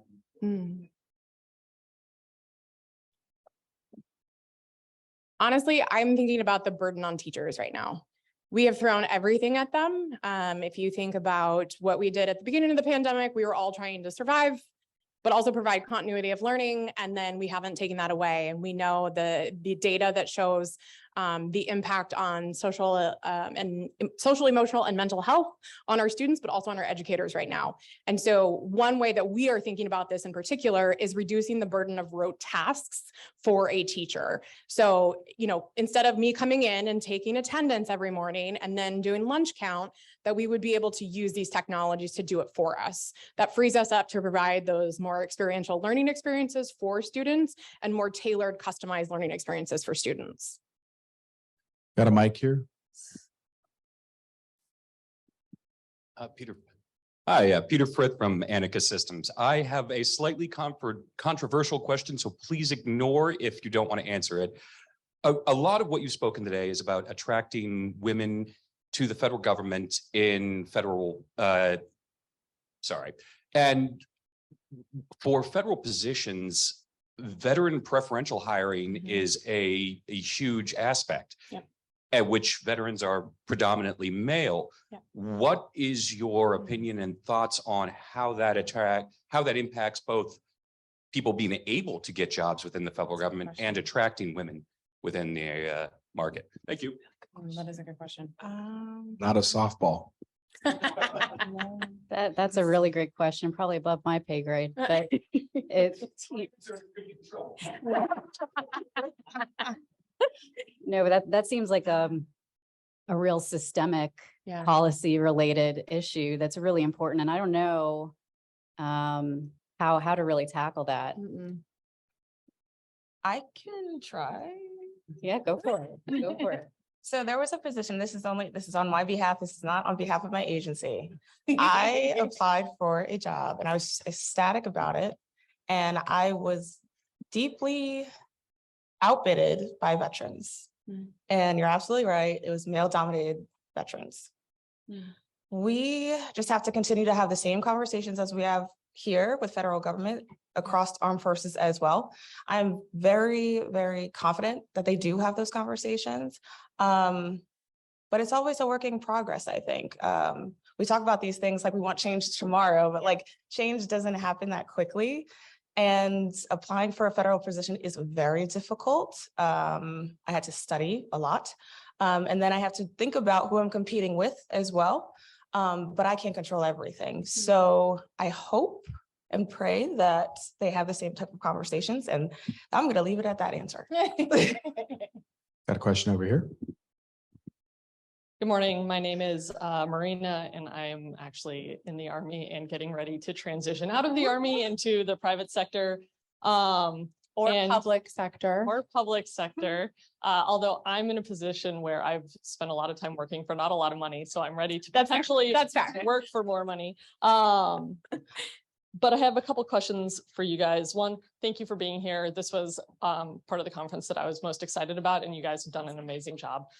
My first question is, do you think that sort of the increase of the availability of telework and remote positions is going to help increase the number of women in roles in general, but leadership roles and even in government, like as those become more normal, those hybrid and remote positions? I know for me, I have kids that are entering puberty, and I think being home as a single mom, being home with my kids is going to be a super important part of my career moving forward. Is, am I home for them as they're going through these big transitions in their lives? The second question because I feel like someone's going to take the mic away from me, is in a personal and professional development sort of way. Have there been any courses or like executive certificates or anything like that that you have taken that you feel like have really empowered you as women and given you tools and strength and confidence to sort of walk into the room and take up space and make your voices heard more than others that you would then recommend to other women who are moving into these positions and trying to move up in the world? Good. So I can start. As far as the telework and remote work, I think absolutely that's going to broaden our horizons with who we bring in. Federal government is large and wide. I would say at DoD or DLA in particular, and I've been to a few DoD agencies. People, so there's the technology piece involved with telework too. Yep. Where people still think you have to have a butt in seat and they need to see you. You know, I was called in to give a brief to the admiral about a topic. And it didn't really seem like I needed to be there. Definitely something that I could have just done virtually. I live an hour away from the site, but one of my coworkers said, he wants to see your eyeballs. You better go in. So there's still like the mentality that you have to be there. And so in order to get the job done and as a leader, I think you're still pulled in a lot. I think it's something that we're working through. I don't know how it is at other agencies. I've heard it's a little bit better in that sense, that you can hold leadership positions and take those calls and video calls from home. But I definitely empathize with, needing to, or the perk that there is. I mean, at the end of the day, it's about what you're getting done, right? Not when you're, green on Skype or, Jabber or whatever it is that you are. So, just making sure that, you really find the people. And a good way to see that is to really talk to the people who work there if you have the opportunity, and ask them those blunt questions. Yeah. As far as the career progressing or enhancing courses, I took something called an effective leader course. It was done by the CCC Creative Center for something. But I'm sure if you Google it, you can figure out what that last C is. It's a 360 type thing. I found that, as far as like having the confidence to keep going and persevere, having those types of refreshers frequently, whatever the forum, and there's lots of different types of those, is key. And just having a venue or a coach, to really bounce ideas off of, so that you feel like you're not going through it alone. That's what I would say is the biggest thing for me, at least. Yeah. The agencies every agency is different. The Department of Education has a union that were the ones that determined whether or not there would be 100% telework option, I'm trying to remember it, early 2022. And so the only reason that there is 100% telework option is because the union pushed for it. They continue to see that there were results coming in over the past few years of workers being able to efficiently and effectively do their positions, and complete their work and meet metrics and all of that. And so that was why, again, presidential appointees were there in person. And so it is a true hybrid work environment right now. And as far as the professional learning, again, education is largely female dominated. I surround myself with a lot of women in the industry, and it's usually through those those informal kind of relationships, and those settings that I continue to learn from others that then pushes me forward in my own work. Are we out of time? We're a little Yeah. over time. Over time, yeah. I'm afraid to stop at those. One more question. My name is Joyce Hamer, and I'm a retired educator from Johns Hopkins University School of Education. I'm also a retired owner of an advertising agency, so I've been a person in a lot of places. What I want to ask is, and it's kind of piggyback on the gentleman's question back there. How do women leaders limit women's success or growth in the industry? And as leaders, what advice would you give to women leaders to help them promote women or see that women progress? Because I believe sometimes the isms, whether it's racism or genderisms, sometimes starts at home. Of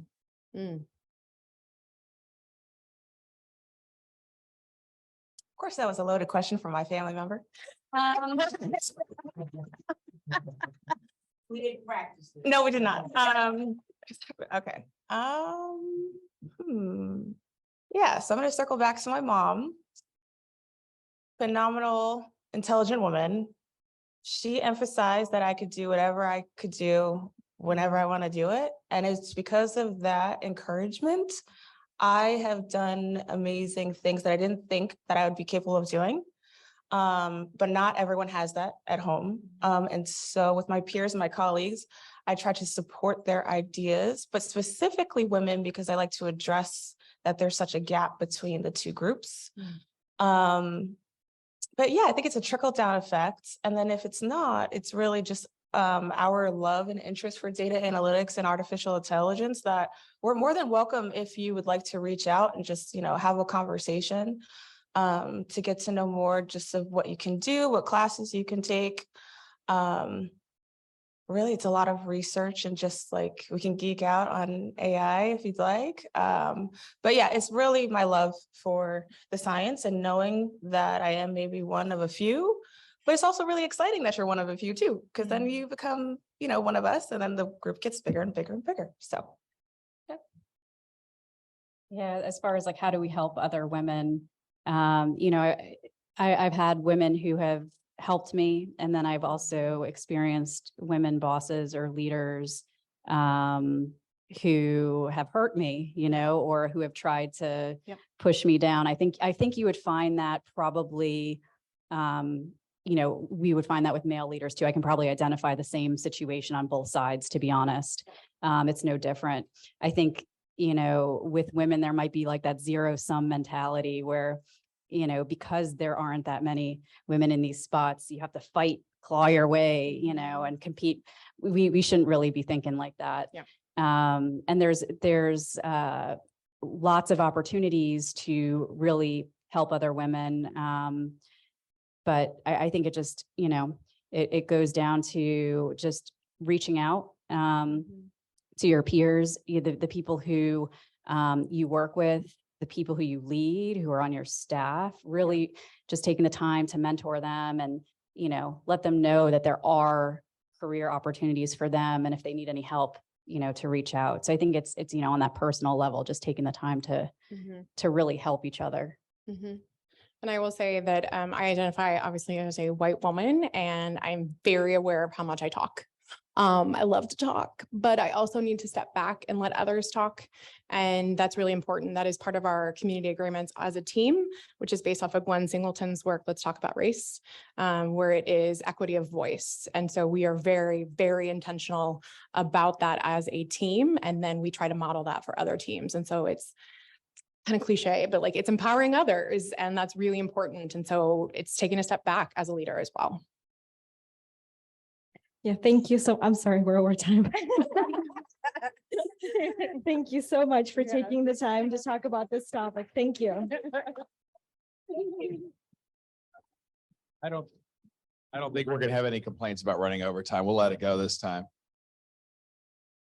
I was just thinking, the pandemic was terrible, but one of the things I think about now that we can get remote workers, it's made a big difference. I was thinking like at USDA, they have a development office at EAS, and it's in Fort Collins, Colorado, fantastic place. It's 1.5% African-American. So, or you can get your best developers. First of all, it's almost impossible to find the developers, but now that COVID has happened, they're hiring a very diverse group. And now it's that whole division is run by Simone Rees, who's a woman. So it's a lot. I think pandemic I think that might be the best advantage we've had is being able to hire a diverse group of workers. They can't all live in Washington, DC. So very, very interesting. So we're gonna take a break, and this is a very important part of the program. And for ATARC, really what we're trying to do is facilitate the adoption of technology in the federal government, in this case, AI and data analytics. That's really what it's all about. If the US military and the civilian agencies would use mostly American technology effectively, we wouldn't have to worry about China and these adversaries. I think it's our issue is adopting this technology. So we've got some great partners here. Definitely check them out.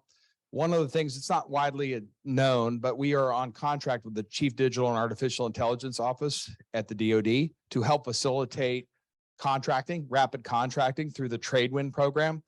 So if you see a technology, if you're in the military especially, but even we do this informally on the civilian side, if you see a technology, you want to take a look at it, you want to kick the tires, I'm sure I can facilitate this with my industry partners to get you a demo and get on a rapid path to acquisition or a pilot. So definitely this is, spend your time with these folks. We'll get back to you. We're having a little break, maybe 25 minutes, and we'll ding the bell and get you back here. But thank you. We've got a power panel coming up, but we've got the Walter Makish, who is the Vice President of Federal Sales and Operations at Pure Storage. And I think it was a couple months back. Was that before Christmas where you guys did your big event with Marcy and right around there, maybe January. And that was a fantastic event. I was lucky enough to participate, but looking forward to your talk, my friend. Thank you. Thank you. All right. I think there's a slide deck that should be coming. Great to be with everybody. Thank you very much. Walter Makish, I'm the Vice President for Federal for Pure Storage. It is so exciting to see a room full. You don't get to see that very often these days. And I think the reason for that is because of the topic, in addition to ATARC and the wonderful work that they do. But we are very lucky to be at the precipice of something that, while cliche, is going to be as big as smartphone, as big as the internet.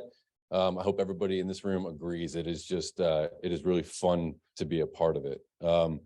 So next slide. For anybody that's had a lot of conversations about artificial intelligence, I would almost guarantee you've heard the same things that I have as it relates to what makes successful projects and what does not. And it is rarely starting with the technology. So I've had a lot of conversations with folks, and almost always the first thing that they talk about is the organization, right? Is the organization ready for artificial intelligence, ready to make for successful proofs of concept? Do they have the authority to do so? Do they then have the authority to take those insights and actually execute in the day-to-day based on what they learn through, again, those proofs of concepts, through the modeling, through the data? Oftentimes that is the hardest thing. The next piece is down to the skill set. Are the skill sets available? There are a lot of different components to artificial intelligence projects. As we all know, they're very complex. And with that, there are multiple different skill sets that are needed for each different stage, right? Whether it's the ingesting stage, whether it's the inference stage, there are a lot of different skill sets that the organization, frankly, doesn't have today that they will need. The last piece from my standpoint, before we get to the technology, is the data. Is the data actually ready to be combined? Is it in the right format? Do you know what data you're actually going to be pulling from? Because likely that's going to change throughout the scope of the project. And then finally, we get to the technology, right? The actual technology components, the underlying infrastructure, and everything from there. There are a lot of decisions to make at that point. One of the most common decisions to make is whether or not to go to the cloud. And where the cloud can be perfect for the beginning stages, the experimentation stages, for proving out those models. Sometimes for one reason or another, the cloud does not prove to be the right solution for when this becomes permanent, right? When it becomes permanent, there could be latency issues. There could be issues with getting the data in and out.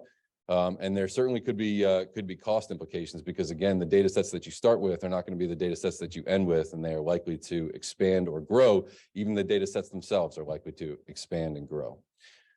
So with that, next slide, I just picked one specific use case that we've actually worked on with a customer. When it comes to the role of security analytics, it is a great use case to start with because the ROI is undeniable.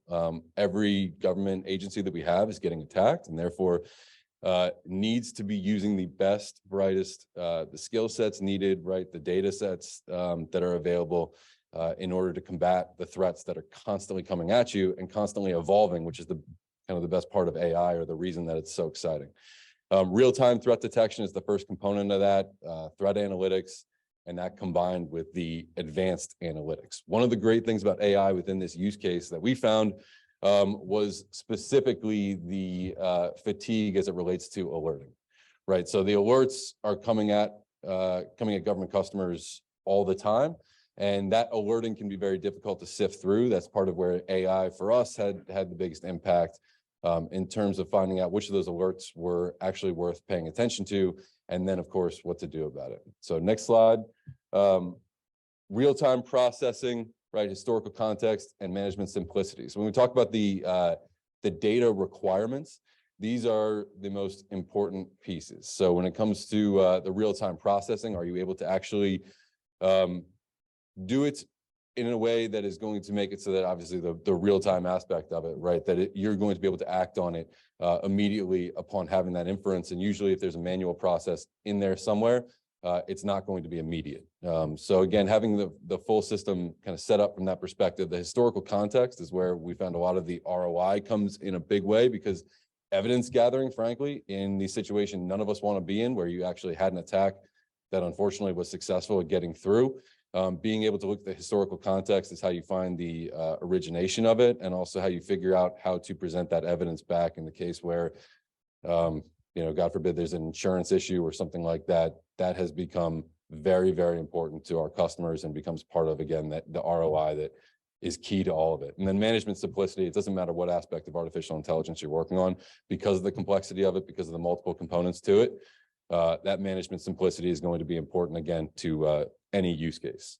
So last slide, the piece that we really discovered as we were doing the work here is that we needed to capture more data. So we probably had about half of those data sources when we started. You can see kind of on the slide there, the data sources that we were using were anything from the network, right, and what was happening with the network traffic, to what was actually coming out, for example, from containers, which wasn't a part of the original proof of concept or the original solution as it was envisioned. So expanding that to include all the different applications, even the ones that were currently in development, became a really important part of making this successful.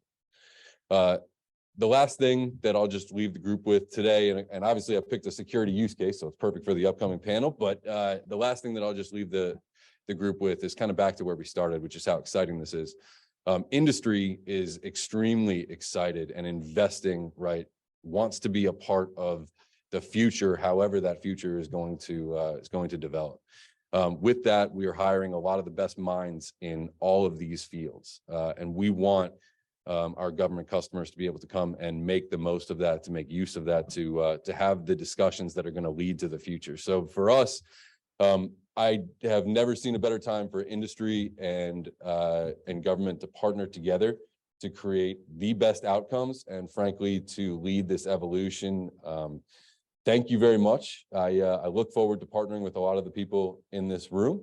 And with that, I will give it back to the panel. Thank you. Thank you, Walter.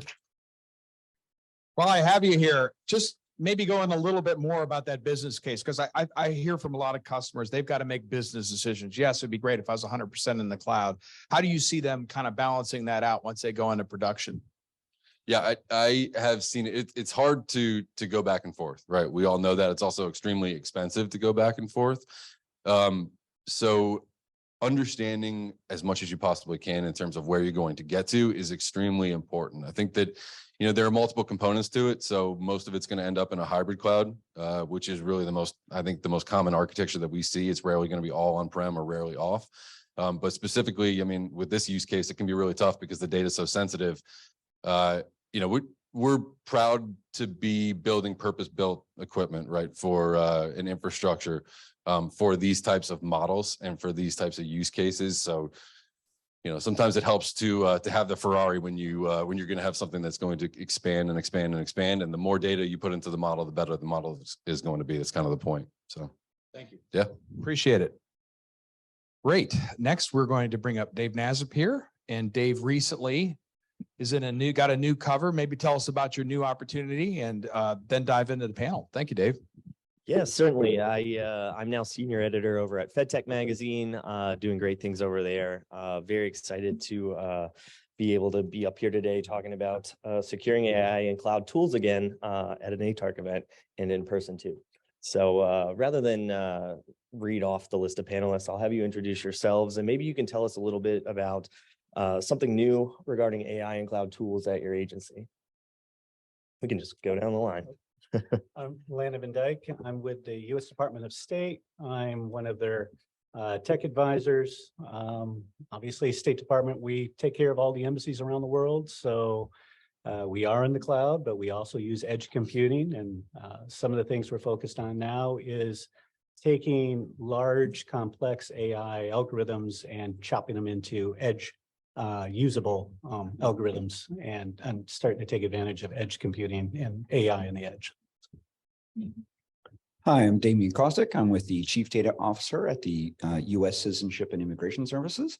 And we are very much so in the support and active kind of engagement part of AI/ML development at the USCIS. For example, I have to emphasize how much data management is integral and necessary for the purposes of AI to even function, right? If you don't got clean data, you're going to have a problem. And then in the actual processing part, we're actively and happily working with all of the different parties across all the different directorates within USCIS and with our partners. Actually, I see ICE here and we've got DSHHQ here to work on things like classification schemes and other ways to kind of help benefit our processes to move them along faster. So I'll leave it at that and move on to my colleagues. Good morning, Ken Clark from U.S. Immigration and Customs Enforcement. I'm in the Office of Information Governance and Privacy. So in many cases, I'm sort of the policy and the restrictions and the privacy controls areas. But again, working very closely with our operators on how to get to yes, as they're looking at various tools and applications out there. Some of the things we're looking at and currently using, particularly at some of our important laboratories that we have, Innovation Lab, as well as our cybercrime centers, some of the work that they're doing with some of the data analytical tools to help identify information and to help assist in investigations. But even on the business side, using bots and some of these other tools to do those redundant operations in more of an automated fashion. So still a lot emerging in the use of that. But again, as Damian mentioned, very much a collaborative effort across the Homeland Security enterprise. Good morning. My name is Amanda Mitchell. I am an AI Integration and Transformation Program Manager at HQ within DHS. My role or position has been mostly to evaluate policies that come down from the White House and other statutory things. We are looking at what everybody's doing across DHS and trying to enable them to talk to each other and also look at what they are doing for AI/ML for people who are looking for similar capabilities. Also trying to, issue guidances and standards while we work with other agencies in the private sector and academia.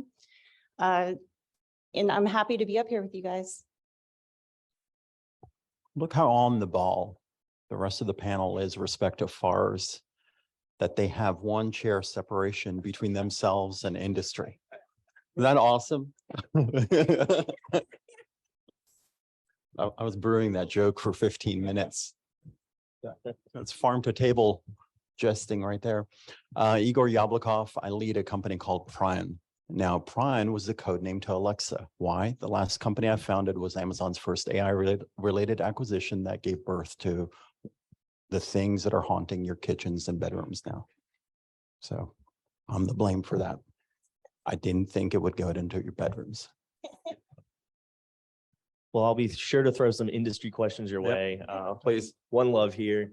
I want to start out before we get into the security part of this conversation with what you're seeing as the benefits of these early AI and cloud implementations that you have going on, whether it be customer experience improvements, whether it be automation of sort of mundane tasks, and anyone can chime in here.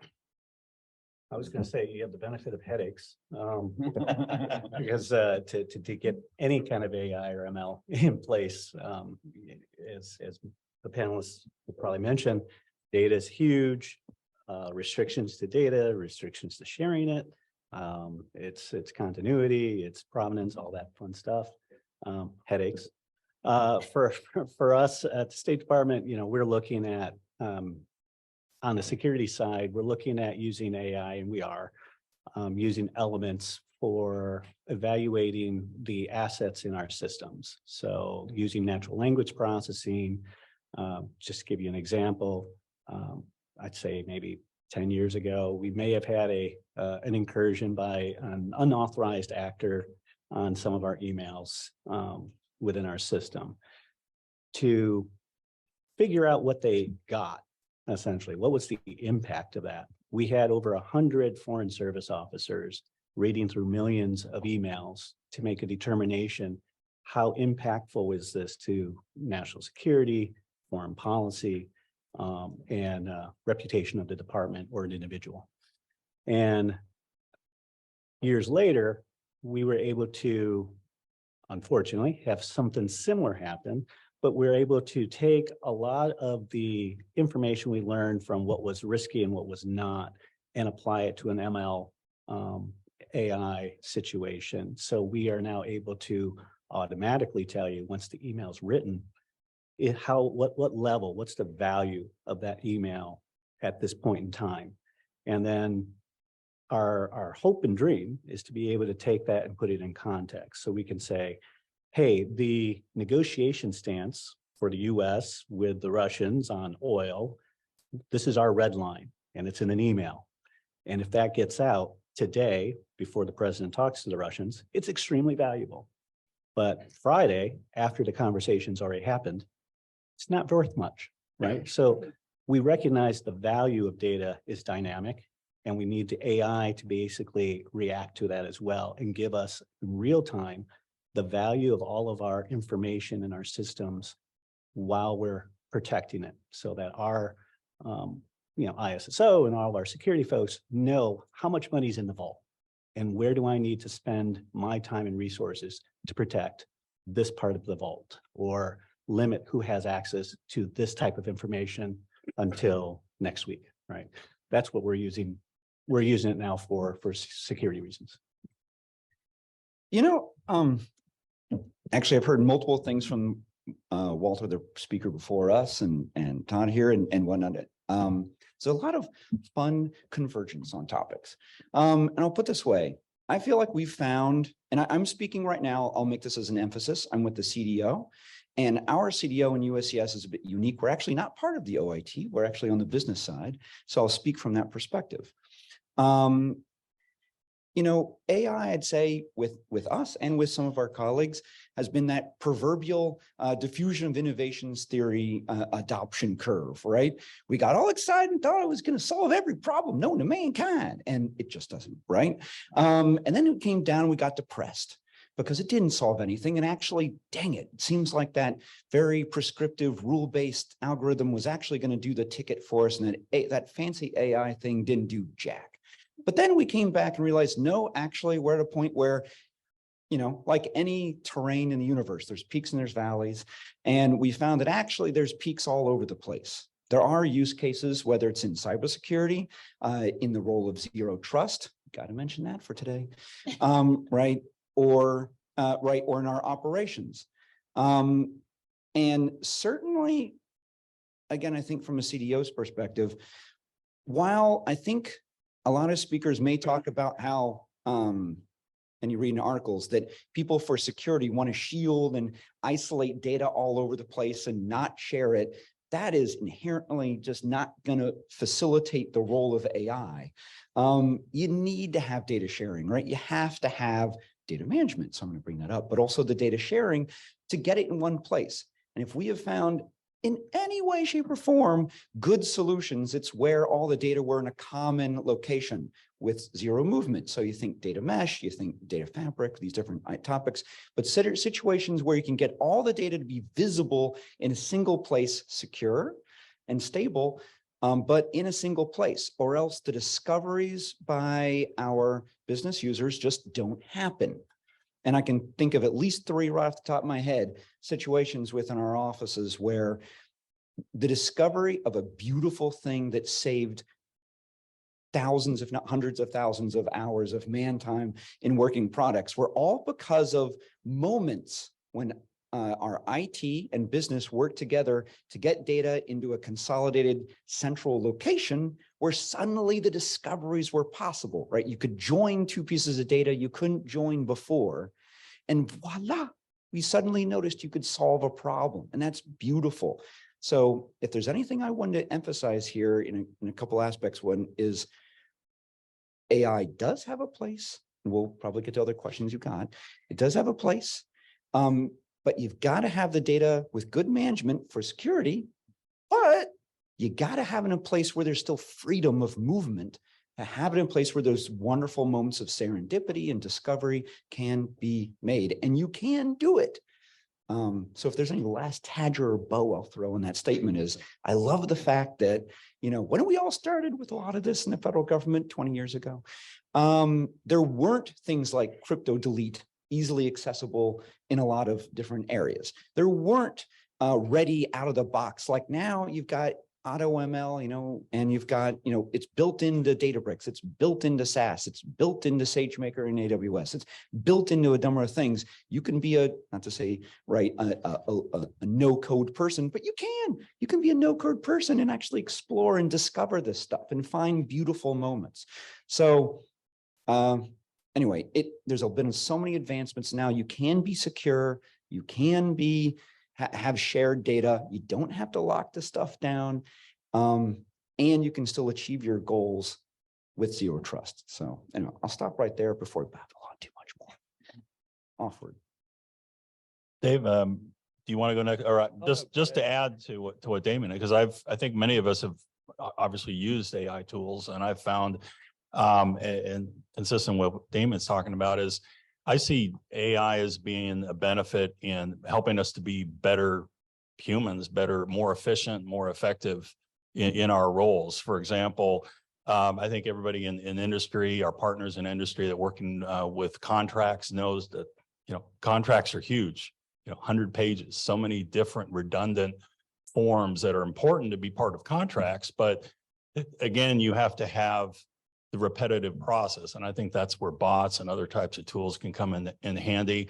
I have a Freedom of Information Act team that's doing over 100,000 FOIA requests a year, and having to look through social security numbers, addresses, et cetera, bots can, and other AI tools can help in that area. But also even just search engines, or the ability to find information, those in the research organizations. I mean, I don't know how many times, when I did my own research, I didn't use the stuff that I got necessarily directly, but it did point to, hey, here's a document that the Department of State did in 1960, or here's a document the DoD has, or industry has. These kinds of search capabilities can enable you to be a much more efficient and effective researcher. So just some areas of enhancements. Actually, I have a really good example for that. So over at USCIS, they have the digital evidence classifier. So when they're looking through this database and they're trying to scroll through hundreds, thousands of artifacts to look for evidence, it takes them, so long.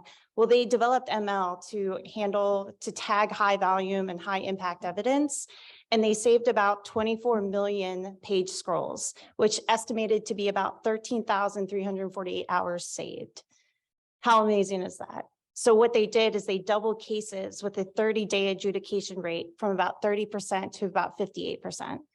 I think this is a very good, excellent representation of how useful ML and AI can be for doing already all-day tasks that are very repetitive, that if used in the correct way on the correct data, we can get really good efficiency, accuracy, and enhance the customer experience.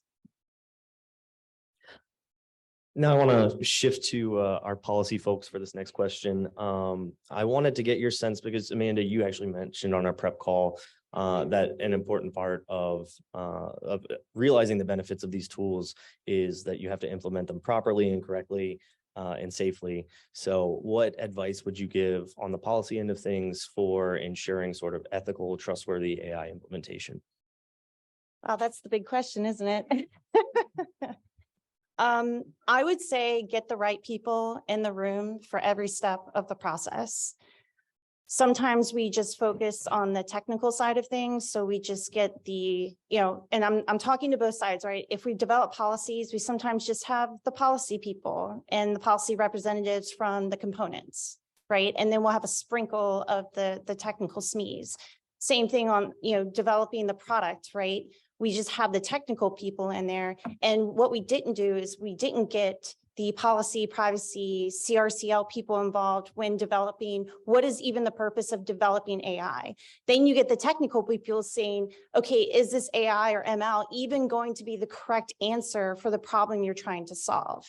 And then even after you get it developed, you have other people making decisions about, okay, I like where this is going, but I'm going to use it for this. And the people who developed it had no control over how it's then being deployed and how it's being used. So this is a really big disconnect, and not that it's purposeful, because it's just a misunderstanding. It's a lack of communication between the appropriate SMEs, right? And then you also have the problem of having policy that gets developed and them also not understanding how the technical side works. And so sometimes you'll have a disconnect between what a technical requirement is versus what a policy requirement is, and you don't have the right people making that translation, right? There's that huge gap. It's a huge problem to solve. It's a socio-technical issue. It's not just technical, and it's not just talking about, okay, trustworthy AI. It's because we need to get the right people in the room. Yeah, let me build on that. First of all, you have to be careful when you do faux Southern accents, because you will have a Citadel grad that will accuse you of stolen valor. Silicon Valley says move fast and break things. So Act 1 for them is teen suicides. Act 2 is democracy's under attack. What's Act 3? I mean, they're literally going in the press and saying, hey, there's a 50-50 chance that either this will be the end of humanity or we're going to make a lot of money. I don't like that coin flip. It's like, what the heck? So ATARC actually had this session that they did on AI literacy.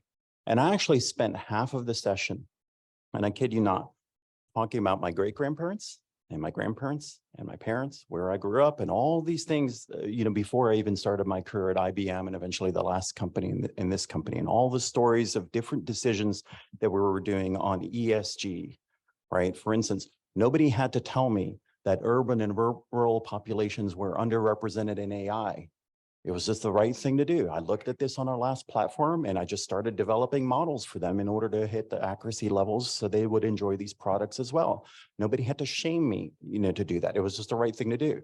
We didn't have a God mode on our platform, like Uber and Facebook and Twitter and the rest of them get caught with that. In fact, I even wrote these resignation letters for our technology team that if I ever compelled any of your personal details from phone calls, texts, voicemails that were getting deposited at Sprint and all these other platforms, that the whole company would just essentially fall apart.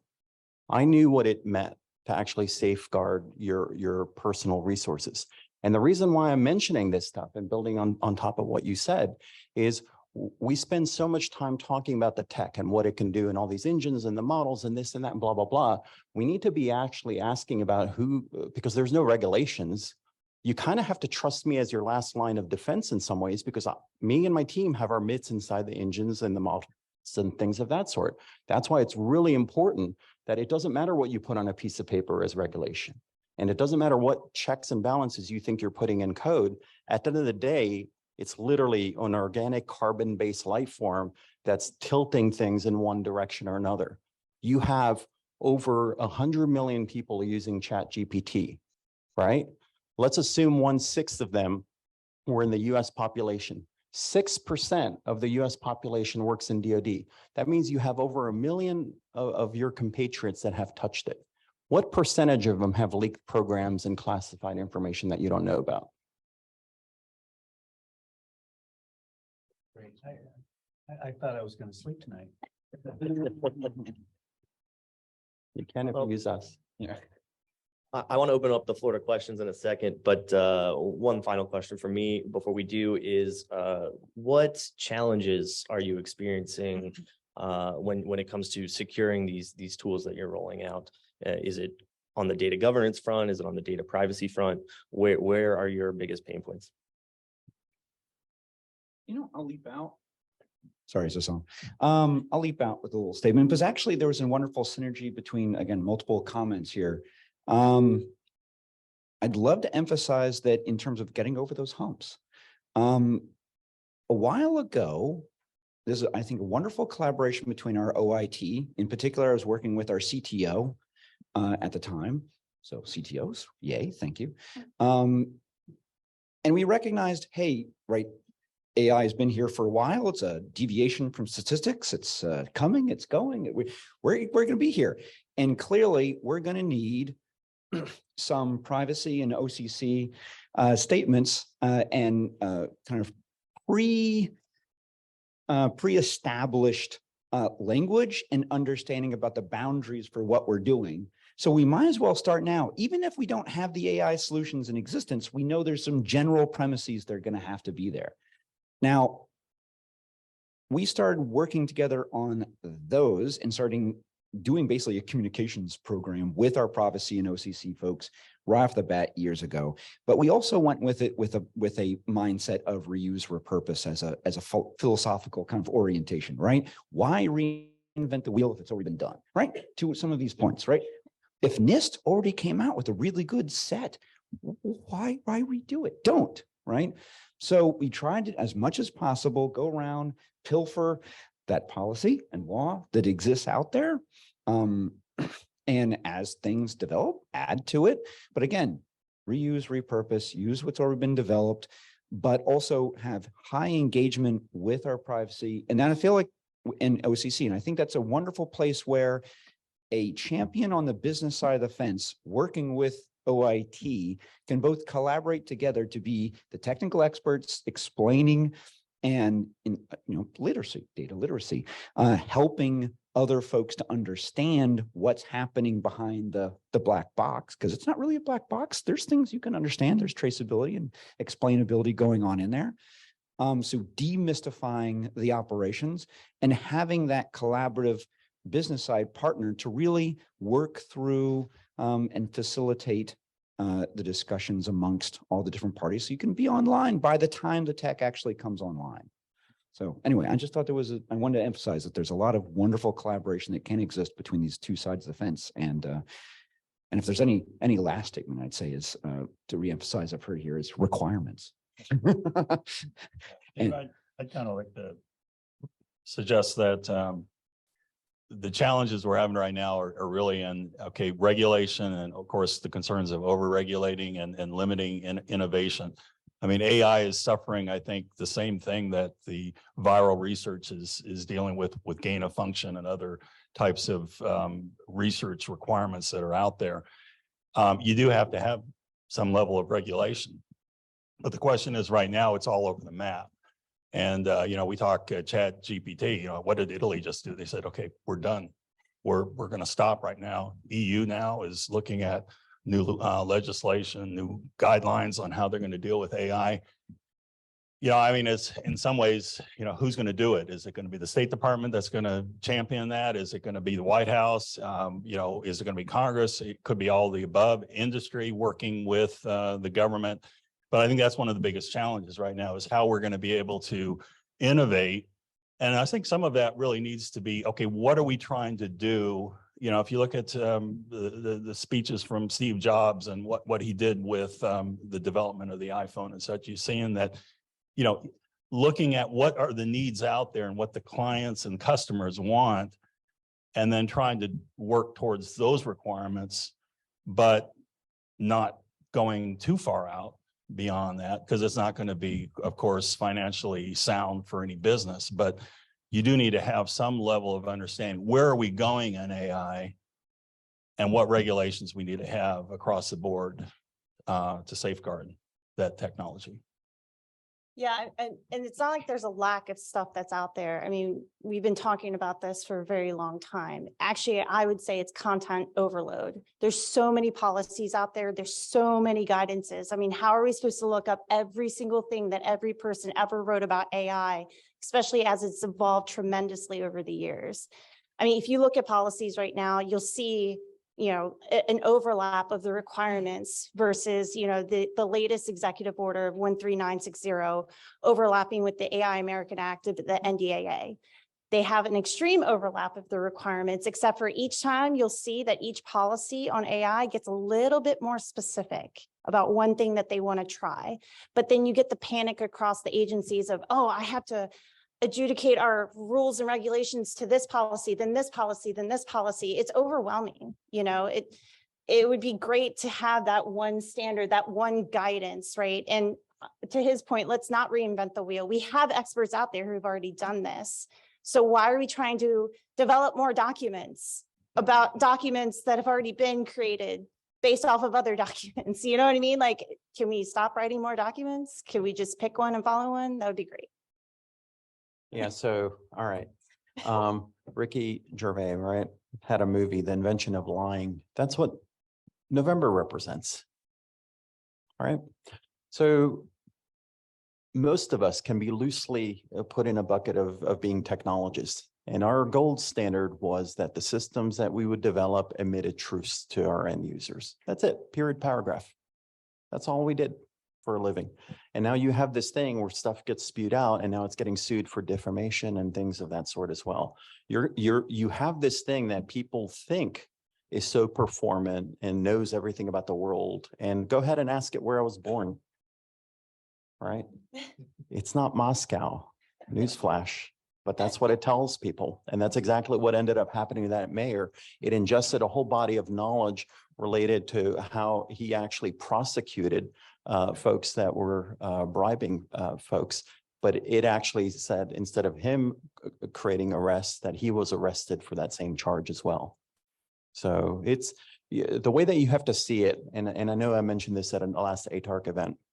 Think about your family members and friends that are physicians and attorneys, right? They watch a television program about their field and they typically groan because something's just a little bit off kilter and they know that's not the procedure for that. That's not the policy for that. That's not the way that we would actually do that. And yet for a general audience, it sounds plausible, right? Especially when they create all these defense-oriented films and things of that sort. All of you probably groan. I don't know how many flat panels they think they have at Langley. But in any event, that's what happens. People are getting this output and they're running with it and they're going to be affecting our communities with the knowledge that's coming in there, and there's no way to safeguard that. So I honestly don't give a flip about Bings and Bards and all whatever they want to call these things. You're going to need your own private version of it where you control the source of the content that's in there. It's not going to be toxic. It's not going to be racist, sexist nonsense. You're going to trust the provenance of it and think about what's going to happen at the end of the decade. Not to, maybe you won't sleep 2 nights in a row now. Let me say this, but understand what's going to happen. By the end of the decade, the web as we know it is gone. Okay. It's going to become a hall of mirrors. Right now, when you go to the web, you're seeing human originated ideas and creativity that are part of it in all fields, whether it's art, whether it's, history and things of that sort. By the end of the decade, it's going to be a hall of mirrors. The majority of the content is going to be generated images, video, and text. So what does that mean? All of you are going to retreat and have to create a knowledge fabric you can control and share with one another, right? In order to propel your missions forward. Unfortunately, that's the work that many of us are starting this long journey. And by the way, we have to be ready before 2027 for other reasons. Now we're going to sleep. Yeah, Cameron was right. You're going to need an avatar.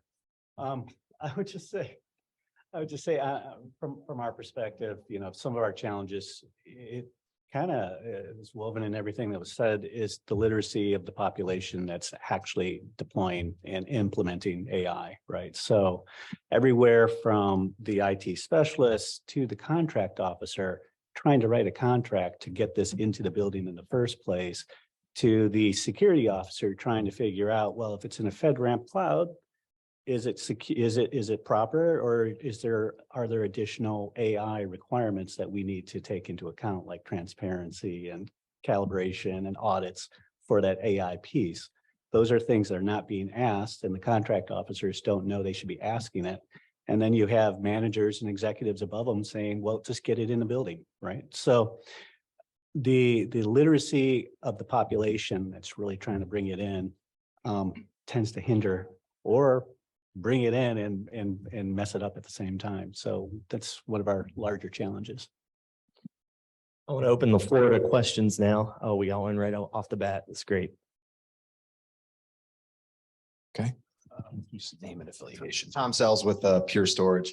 I think great conversation, and I think you guys hit the nail on the head of some of the challenges. One challenge I didn't hear was cost. So as you guys are looking at some of these AI tooling that's out there and the excitement, different teams, enterprise IT budgets, all of that, how do you think about the approach to costs around some of this tooling, and just any thoughts around that would be great. Yeah, don't try to sell us the entire yacht. Sell us a dinghy first, right? Yeah. And if we like the water, we'll get to a bigger boat. I think that's right. I mean, that's most of the time that people come in and they say, I can sell you the world, and there's a threshold for your profitability, and we get that. But on the inverse, there's a threshold of return on investment that we need to prove to our central budgeteers to say, hey, this really does work. This is real proof. But to get that seed money, it's small. And normally it does not hit the threshold of the vendor who's saying, you know, here's our minimum price, right? So, yeah, we have to figure out a way to have a pilot cost or a dinghy cost. If I can add to that point, yeah, I've had the benefit of being in the private sector and doing business development, and then of course now being the other side of the table. And I think one of the big mistakes, and goes back to what Amanda was talking about, as far as it seems like everybody jumps to technology. You know, the first slides of a presentation are going to be talking about the technology, and then I ask the fundamental question, and sometimes this stumps people. Okay, so how do you see the tools here that you're proposing applying to my mission? And one of the biggest mistakes is they don't know what the mission is. They don't know what my agency is. I mean, ICE.gov, we're out there on the internet. There's a lot of information. My office is there, as well as all the other organizations that do operations. I think that's one of the biggest mistakes that are done in business development, is not knowing who you're talking to or what your client is, because your client's not going to want to go off and acquire contract services and make this a learning process, you know, essentially going through 6 months of a contract period, just learning what the mission is. You've got to really do your research before you go to your client or the government. And that's going to save costs, because then I'm going to be more likely going to be listening to you, is because if you know what I need, or you think you know what I need, give it a shot. But don't go in there cold and just say, hey, here's my technology. It's great. Trust me. It's not going to work. And that's going to be because I'm looking at the cost issue. Yeah, and I just want to add one more thing to that. Before we even get to the technology, do we even have the data, or can you even create synthetic data that will properly represent the question I'm trying to answer before I even buy anything from anybody? And I can guarantee you most of the time, not really. So how much is it going to cost to generate that, to attain that type of data? Because the AI is only as strong as the quality and accuracy of the data it evaluates. More questions? Thanks, Tom. Mariana Lopez from Analytica. We actually lead AI/ML work for IRS, and one of the challenges that we've seen there that I'm curious to see how you deal with it is staffing and retention for our federal partners of AI and ML experts, because that seems to be a common theme where there's just a lot of loss. And so back to the concept of cost. I was on just a quick panel, or not panel, but a discussion with actually trying to create or help OMB create a job series for AI ML. And they wanted to hear from the AI experts of what type of experience would you require or expect from people? What are kind of the red flags also of what's on somebody's, resume or what you see as experience. Because just as important as it is to maybe understand basic, what AI/ML, but it's also super important to know what it isn't. Right. So I think right now we should expect down the lines some type of AI/ML job series, but that doesn't answer the question for the private sector of how you guys hire and how we, what we look at is, for the people we want in our office supporting the agencies. But yeah, absolutely, that is taken into account with, how much money can we spend? And trust me, there's not enough out there. We need more AI/ML experts. And when you do have them, don't make them write policies. Can I just say how frustrating it is? Do not advertise an AI/ML and have them come in and start writing requirements. I'm not saying they shouldn't be in the room, but that's really unfair because you know what they want to do? They want to code and they want to make you solutions. So that's everybody. Just to take on that, when we're looking for ML, AI experts, I'm always looking for someone who actually understands the world. Because, as much as we're going into technology and we're creating all this technology, it's supposed to interact with the world.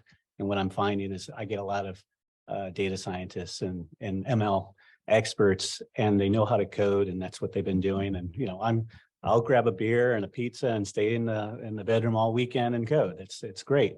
But ultimately, in the end, what we're creating is supposed to interact with the rest of the world. And what I find is many times they don't understand that algorithm's not going to work because that's not how the world sees things. It makes it's probably an efficient way to code it. And it's a very efficient way to answer that question, but it's not how the world really works. And so you actually do need to have people that understand how the world works and be able to interpret that and add that into your algorithms as well. I think we had another one right here. Yeah. David Hernandez with the X. Before I come in, my question, by the way, is Landon, to what you just said. Are you familiar with the story of the Marines and the visual AI? I'm never familiar with anything. So go ahead and I'll share with you later. It fits into exactly what you were saying. But one thing that I've noticed with a lot of the AI leaders within government sometimes is that they tend to fall sometimes within a silo or even an island where, it's treated as if AI is just this one all-encompassing solution, when realistically speaking, it's like this building wasn't made with one tool, it was made with an assortment of them. And some of them significantly impacted efficiency more than others, but it's always part of a bigger workflow and a union of all these different pieces. And so similarly to how, 10 years ago, IT existed in its own silo and now it's more integrated into the business, how are you handling that challenge of helping people understand whether we're leveraging an algorithm to build it into our tool set, or we're grabbing something that's COTS and incorporating into a bigger workflow? Like, how do you have that conversation to be able to incorporate AI without necessarily coming in, ripping and replacing everything else? I'll go for a shot on that one. One thing I think is really to witness the evolution of how we've applied some of these technologies in our environments. I love the fact that, well, two things. A number of people have slowly come around to the idea that you don't have to have monolithic software, right?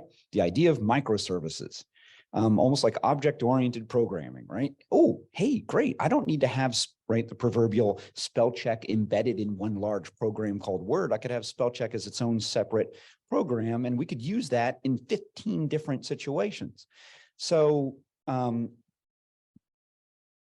that alone has allowed people to kind of expand, I think, their mind about what's possible, and not to get that isolation. Anyway, so I was kind of I think that alone has been like a really nice kind of aspect. And I'm actually going to pause for a second. Could you rephrase the statement? Oh, sorry. What was the question? I just lost track. David, I fully admit. rephrase your question. It was convoluted and eloquent. Yeah, it was all at the same time. Right. Okay. So sorry. That's where I was going. The microservices, right? But that also goes to actually, sorry, brain just went, for the data literacy component, because it's not, and there's aspects of like the microservices as an idea, and I think where I'm kind of flipping back and forth, because honestly, my brain is also thinking about the previous question about recruitment. And this also goes to what Todd was saying, is that there's a general need for people critically to think abstractly. So I think my brain has connected the dots between these two conversations.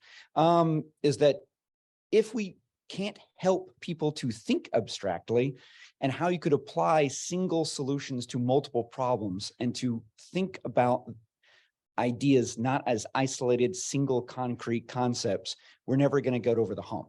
So, okay, there goes to the point. And also to the point, I think actually also recruitment that we were talking about earlier, is that if we don't hire people who don't have the ability to see outside of individual siloed boxes, right, then we're going to have a lot of problems. And that actually has been historically a lot of our problems, is if someone sees something as being a unique and isolated solution into a certain situation, then we're always going to be bound to repurpose, non-repurposing, non-reusability, and we defeat our ability to actually have these solutions across and use them in an integrated way for maximum kind of efficiency. Anyway, I'll stop babbling at that point in time, since I had my little and move on if someone else has got a point. I'll just add to that. The one thing, again, this goes back to what I said earlier, is know your prospective client. And we're not, in a closed box. We are very transparent. For example, you can go out to dhs.gov and look at all the privacy impact assessments, because privacy is my business at ICE, and all the privacy impact assessments are out there, publicly available. They talk about our systems, and when you read them, they talk about the business processes and what the mission areas are. There's no surprises, there's no secrets. So I would encourage, the industry, as they're looking at trying to come up with tools, know us. Go out and do some research on our websites to know us. And then when you come in with your, prospective proposals or ideas, you've already known what we do and how your tools might be able to, again, we're not looking for you to boil the ocean. We want concrete tools that are going to help improve our business. So just know what our business is when you come and show us your tools, and that narrows down those requirements. Yeah, just to add on that, for us, it's always, if you're a good leader, your people should know what your mission is as well. And it should always be looking at all the solutions and making sure that they're aligned to that mission.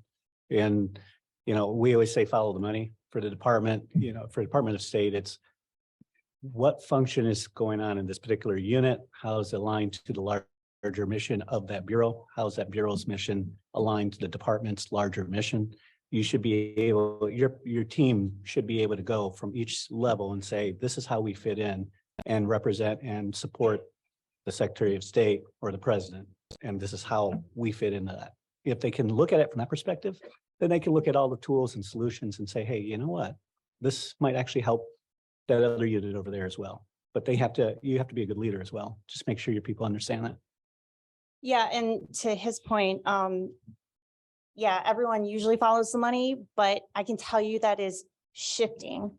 Because now when we look at the acquisition lifecycle, some of us have a dollar threshold of things that we consider level 1, level 2, level 3, and also the amount of impact that it has across the systems of the agency, right? But now we're looking at things coming down such as AI. Well, AI can be applied to many different things. So do I just need an AI expert in the room? Absolutely not, right? I need privacy, I need CRCL, I need policy, I need the expert in the field that we're talking about, right? What is this being applied to? Is it biometrics? I need a biometrics expert in that room talking about this through the entire life cycle of this AI ML ops, right? We need SecDevOps, zero trust application. A lot of this stuff isn't siloed. We talk about it like it's siloed, but it's absolutely not. It should be 100% overlapping. So now you'll see that we are trying to look at our existing policies and make a change to add those application fields, right? FR happens because it's within technology. So we look at our technology policies and we say, how do we make sure we are addressing things that come to FR? Or when things come to AI, right? Are we making sure we are addressing those so that we stay in compliance.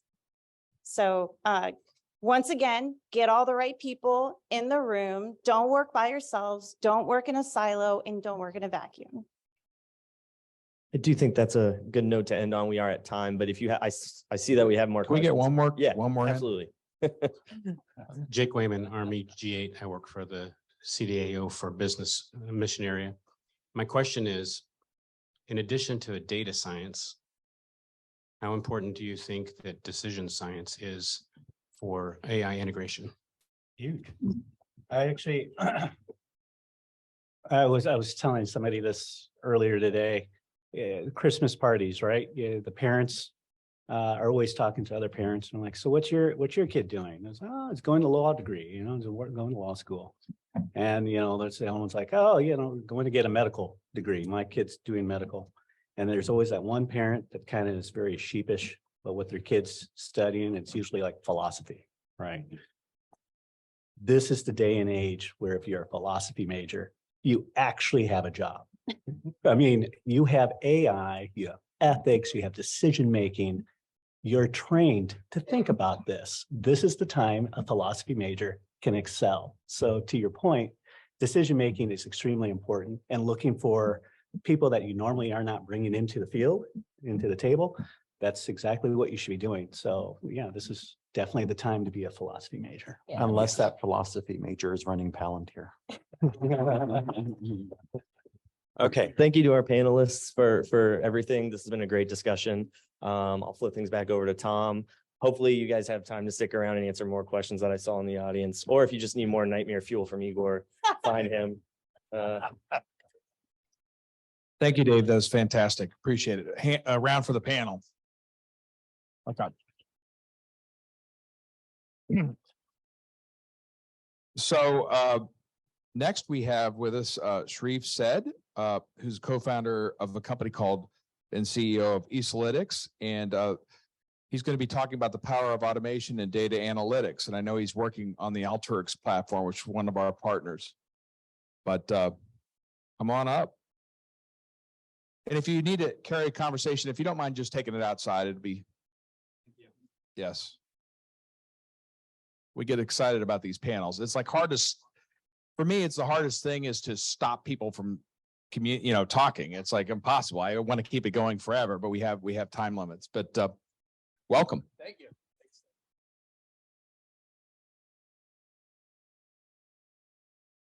All right, thank you, everyone. We can go to the next slide. All right, so what I'm going to be talking about today, you can go to the next one as well. I'm going to introduce a little bit about Esalytics. I'll talk a lot about Alteryx, and then I'm going to talk about a use case of where we leverage technology and data analytics at the federal government. And I'll talk about the platforms that we use to get to the solution. All right. So Esalytics, we're a group of people that have been around for over 15 years working together. We were established in 2018. We specialize really in financials, specifically federal financials. We also specialize in data analytics and data warehousing, supply chain and logistics, as well as budget formulation. We're specialized in Alteryx, we're specialized in Oracle, we're specialized in Tableau, and that's kind of the tool sets that we focus on the most. All right, next. All right. Alteryx is one of our partners that we work with a lot, and they're back there, booth 7. So please come check us out after this is all said and done. And the platforms that we focus on with them is basically, it's going to be on the designer level as well as the server level, right? And so when you think of Alteryx, it's no code analytics is really what you think about. And it's about the data integration of multiple data sets, right? And so when there's customers that actually are pushing data to the agency, they're able to take that and actually without code, integrate those data sets and actually turn it into data that makes sense on the application side, right? On the analytics side. All right, next slide.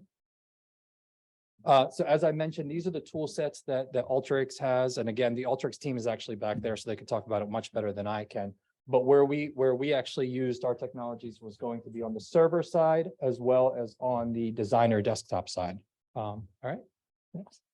All right, so the scope and the goal for the solution that we put together. So our customer was looking to integrate, it was a total of 8 different data sets and systems that they had where the data was going to reside that wasn't communicating together.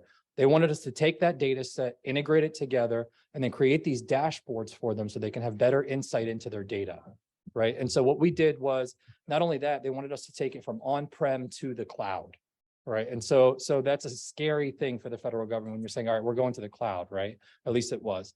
And so being able to kind of use Alteryx, be able to kind of prove out the zero trust, making sure that people are behind the firewall to access this data was very, very, very important for them. You can go to the next slide. And so being able to automate and do a lot of these things with server and scheduling and being able to actually take out the human intervention of the data and actually customize these workflows to actually work on a regular basis, reduce not only their time, so they were running 45 minutes per one of these flows. And so the data was not updating until about, by noon the next day is when their data was going to be refreshed. They're really 2 days behind in all their data when they were going to brief the administrator and say, hey, this is where we are financially on our projects. What they were able to do with scheduling these workflows and actually removing the human intervention is reduce it down to about 30 seconds, and the maximum one was 2 minutes. So now by 8 a.m. every morning, the data was refreshed. And so when they're actually briefing the administrator on where they were on financial status on projects, they were actually up to date with the data from the day before so that they actually knew where they were. And that was very, very good for them. All right, next. So the solutions that we used, as I mentioned, we were pulling data from a financial system, the Oracle ERP. We used UiPath to do a lot of bot automation. We pushed it out to AWS in the cloud, and then we used Tableau for the visualization and the reporting. And Alteryx touches all parts of that, took it, integrated it, and actually helped publish it out to the Alteryx website for reporting. All right, next one. And again, we're out at booth 7. If you have any questions, we'd love to answer them. And we're here for you. Great. All I've right. got one for you. Yeah, go for it. So this is the holy grail, right? We want to get all of our data from all these different systems, put them all together.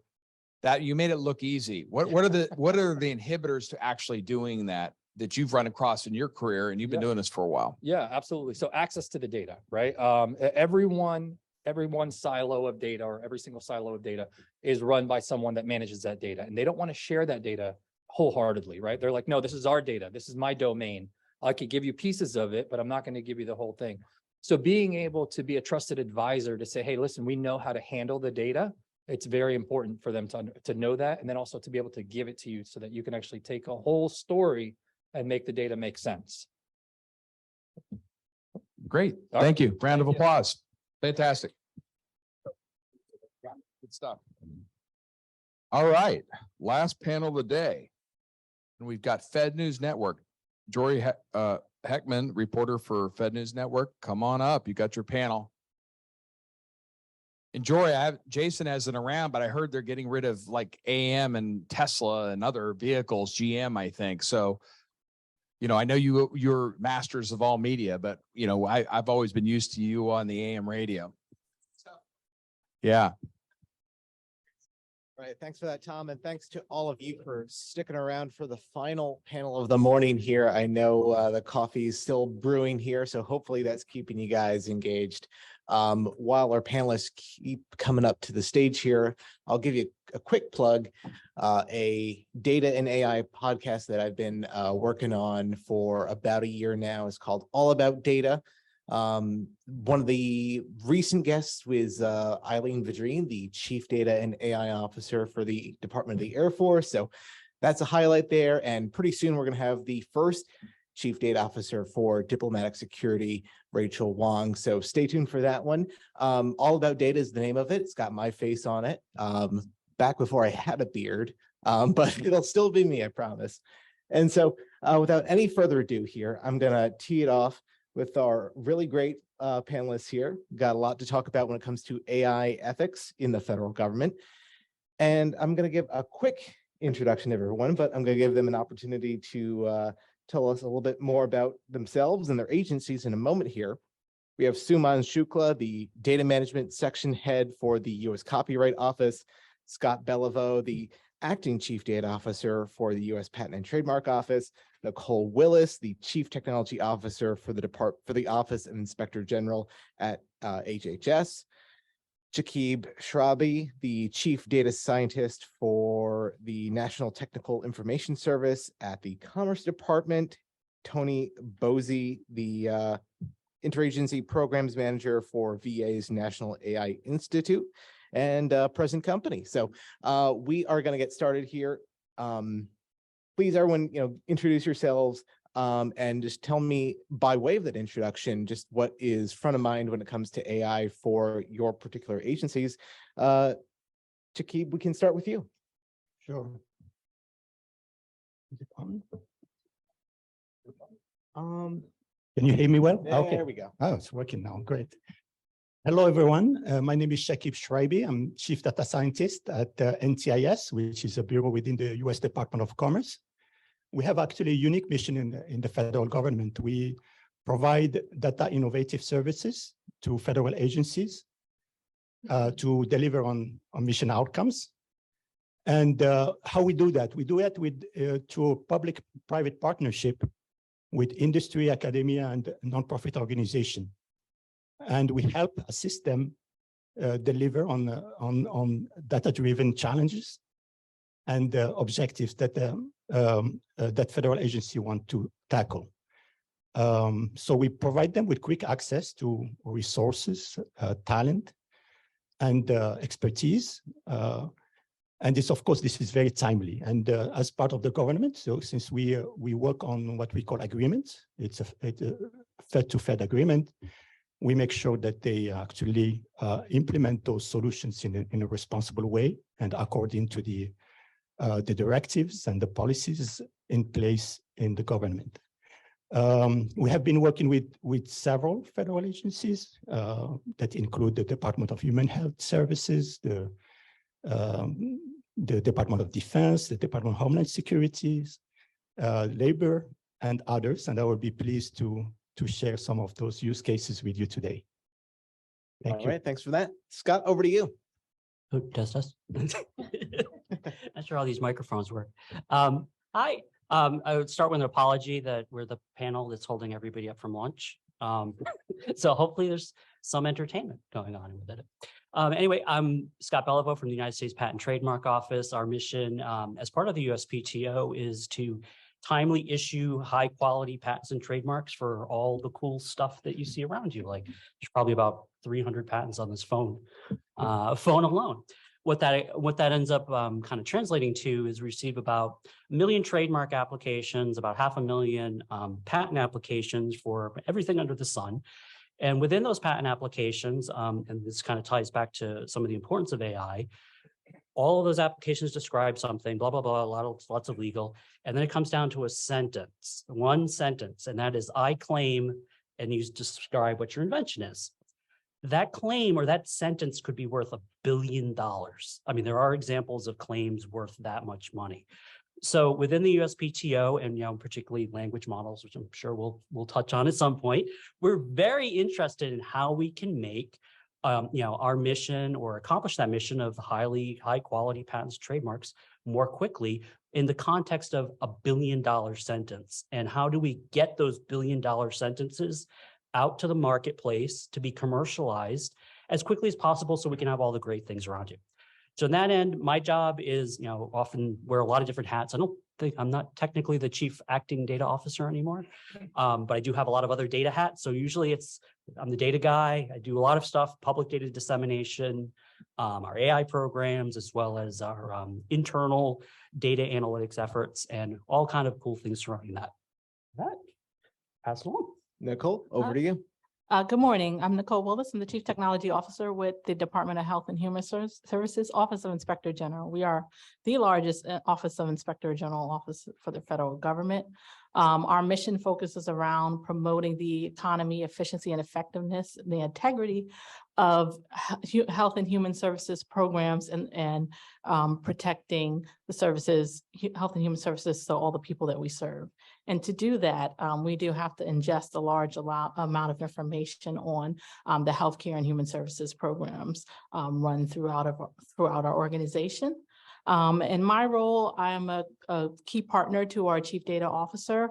It is my role to help make sure that we're building secure AI solutions that are effective and help enable the mission of OIG. Some of the use cases we're looking for is like, for example, like querying Medicare and Medicaid claims data, that's a complex endeavor. It can take analysts years to derive insights from that data. So we're really looking at the opportunities with the advances with AI and other technologies to easily convert questions into structured queries and kind of look at the models that we can build around really helping us gain insights from all the claims and other healthcare data. All right, Suman, over to you. Hi, good afternoon. My name is Suman Shukla, and I'm the section head for the data management team at Copyright Office. We are the biggest repository of copyright data in the world, so we have a lot of things to do here. My job includes everything from data management plan, implementing data strategy, implementing data governance at Copyright Office, developing memos why copyright data is special, since we have a special requirement of retaining the data for a specific amount of time, life of the author plus 70 more years. So we have a huge data retention policy.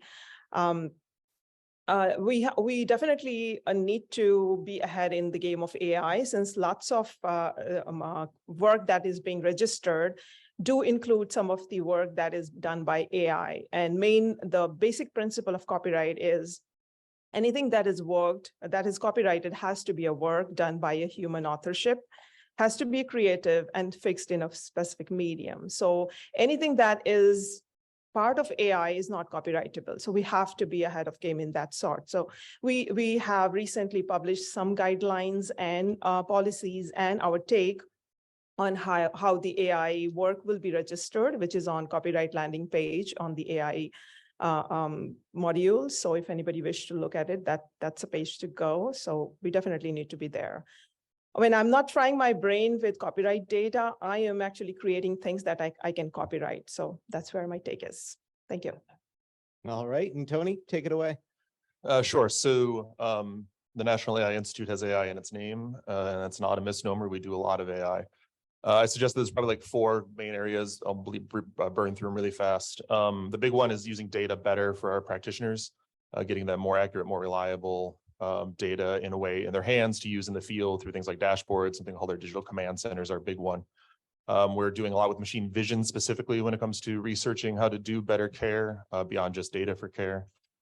We also do a lot of research. I help run this research for brain health. We do PTSD and suicidality with our veterans. And I also run a traumatic brain injury program with special forces, active duty special forces, trying to do actual medical research. And then we have a big program called Aspire, which focuses on workforce.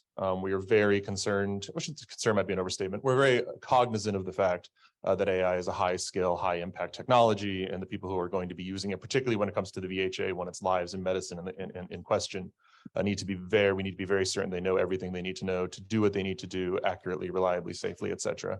So we're putting a lot of time and effort into figuring out how to make sure that is the case. And that's actually an interagency program with several other agencies, 6 or 7 other agencies, some of which are in the room.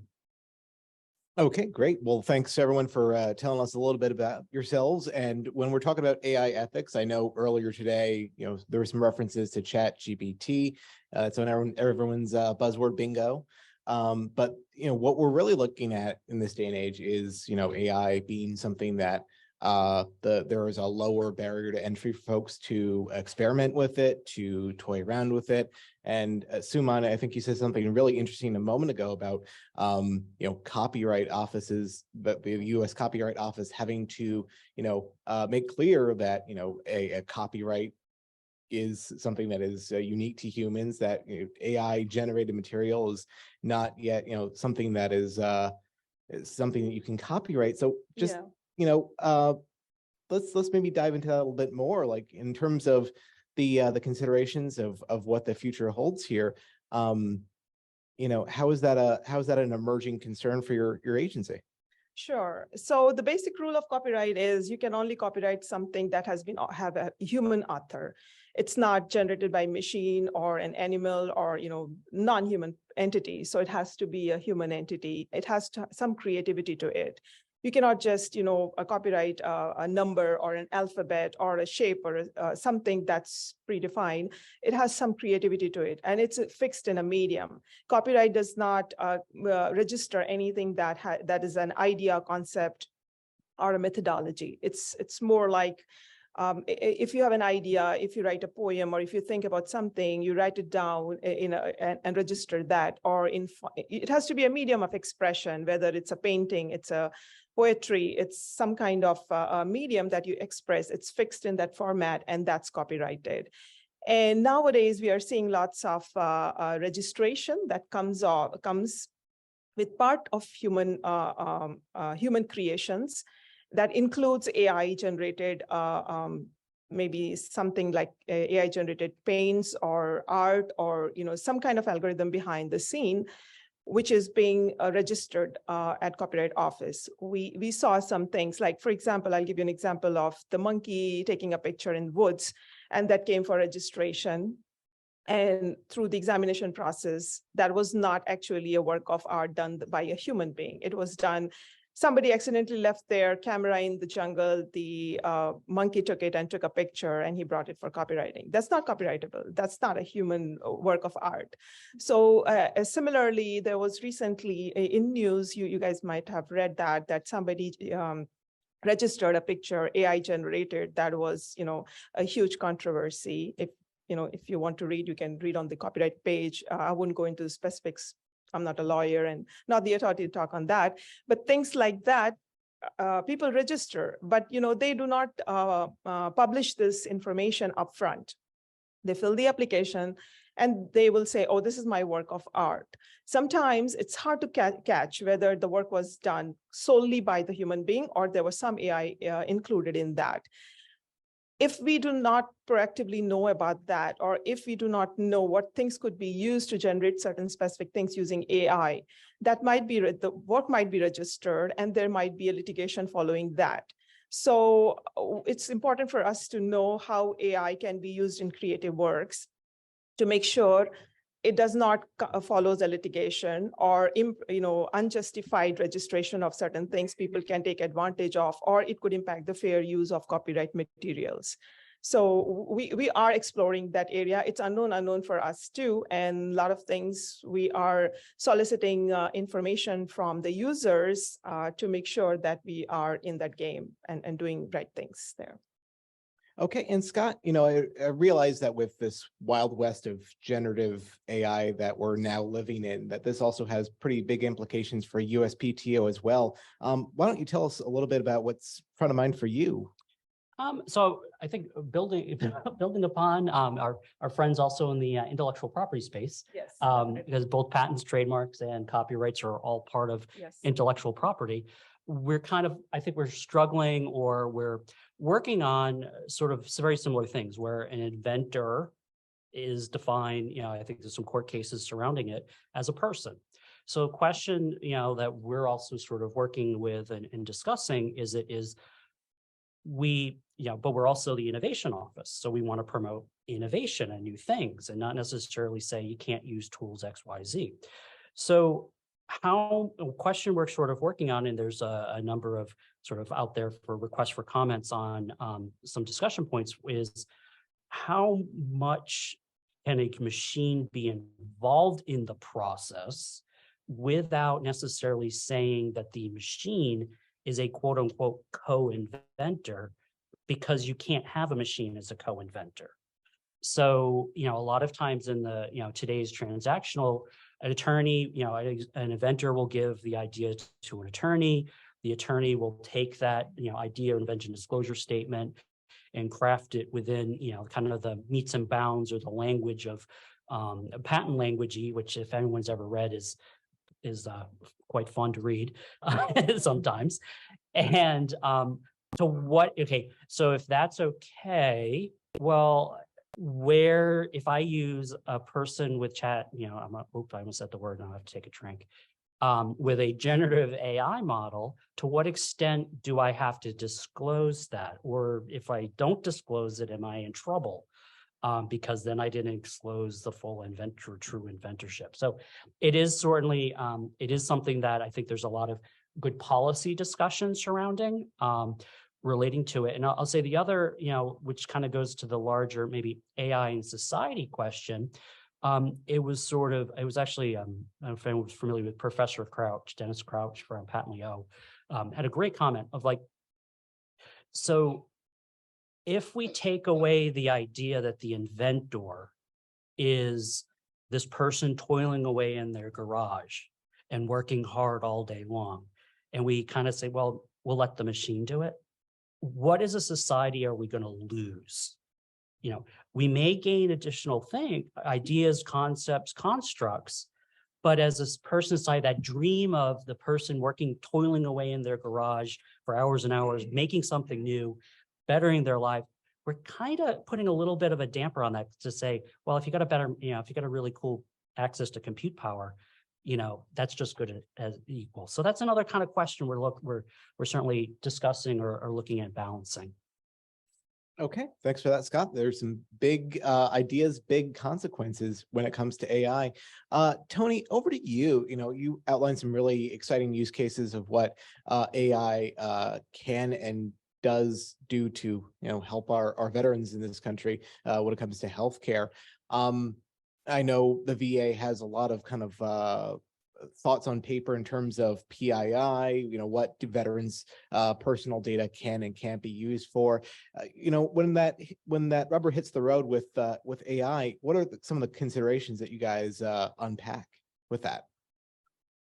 Sure. So I think one of the most common things, the words you'll hear is de-identification, which I know is something that we all talk about a lot. When it comes with health information, there's particular challenges, which is a lot of the things you can do to de-identify data and the common habits that we have, like data jiving or changing pieces, or date jiving or changing pieces of the data, or inverting data set from like personal identifier, kind of ruins the medical value of the data and kind of ruins the medical insights you can get from the data. Losing the date trend of symptomology, for instance, undermines a lot of what you learn about disease progression, or the progression of cancers, or some of the things that we're looking into, or the development and evolution of PTSD in those situations.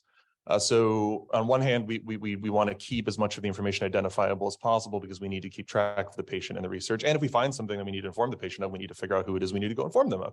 On the flip side, it's extremely important when you take anybody's information, particularly their health information, especially now that involves things like genetics more often than not.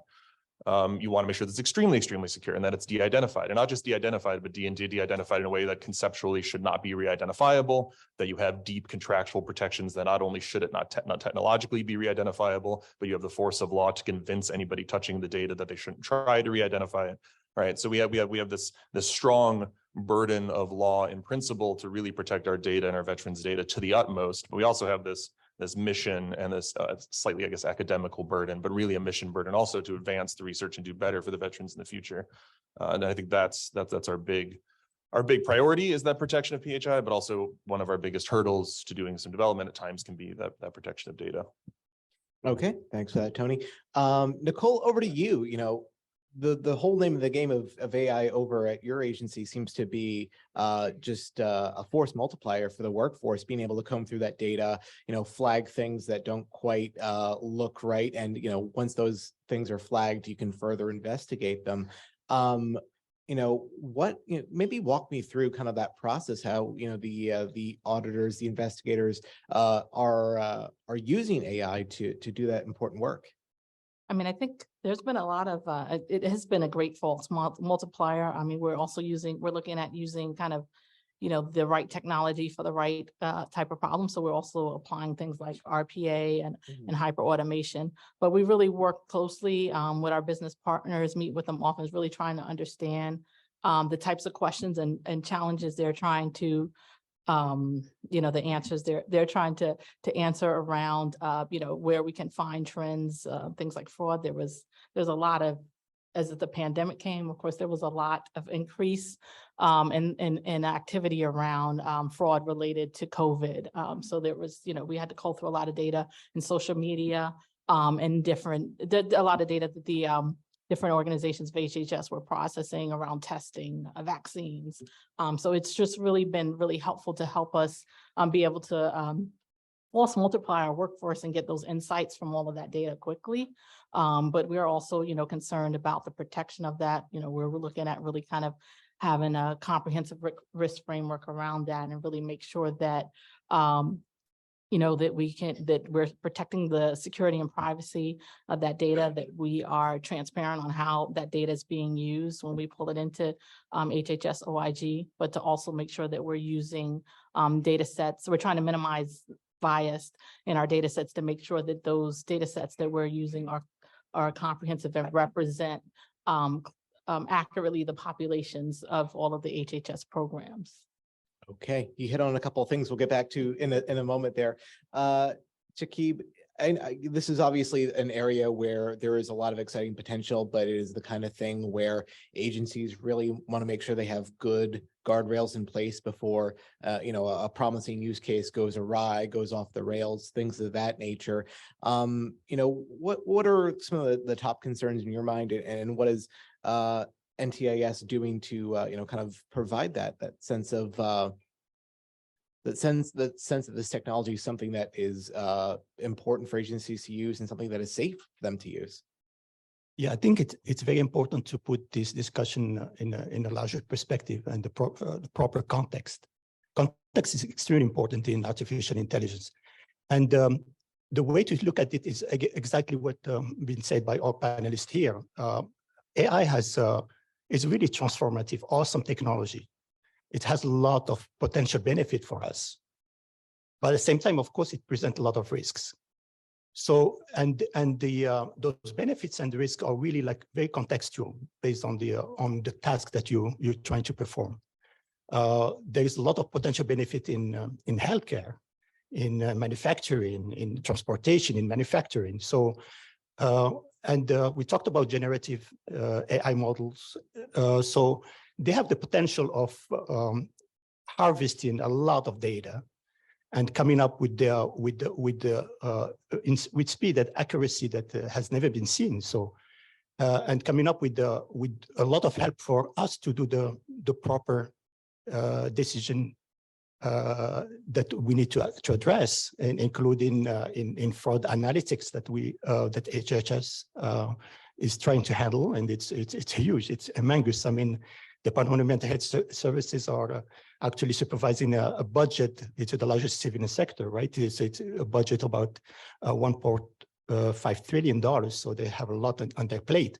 So by harvesting the technology that's out there from AI, will help them a lot, support their mission, support their task, to support their stakeholders, auditors, investigators, lawyers, etc., that try to focus on the areas where they can recoup some of the money and make sure that any dollar spent is properly spent.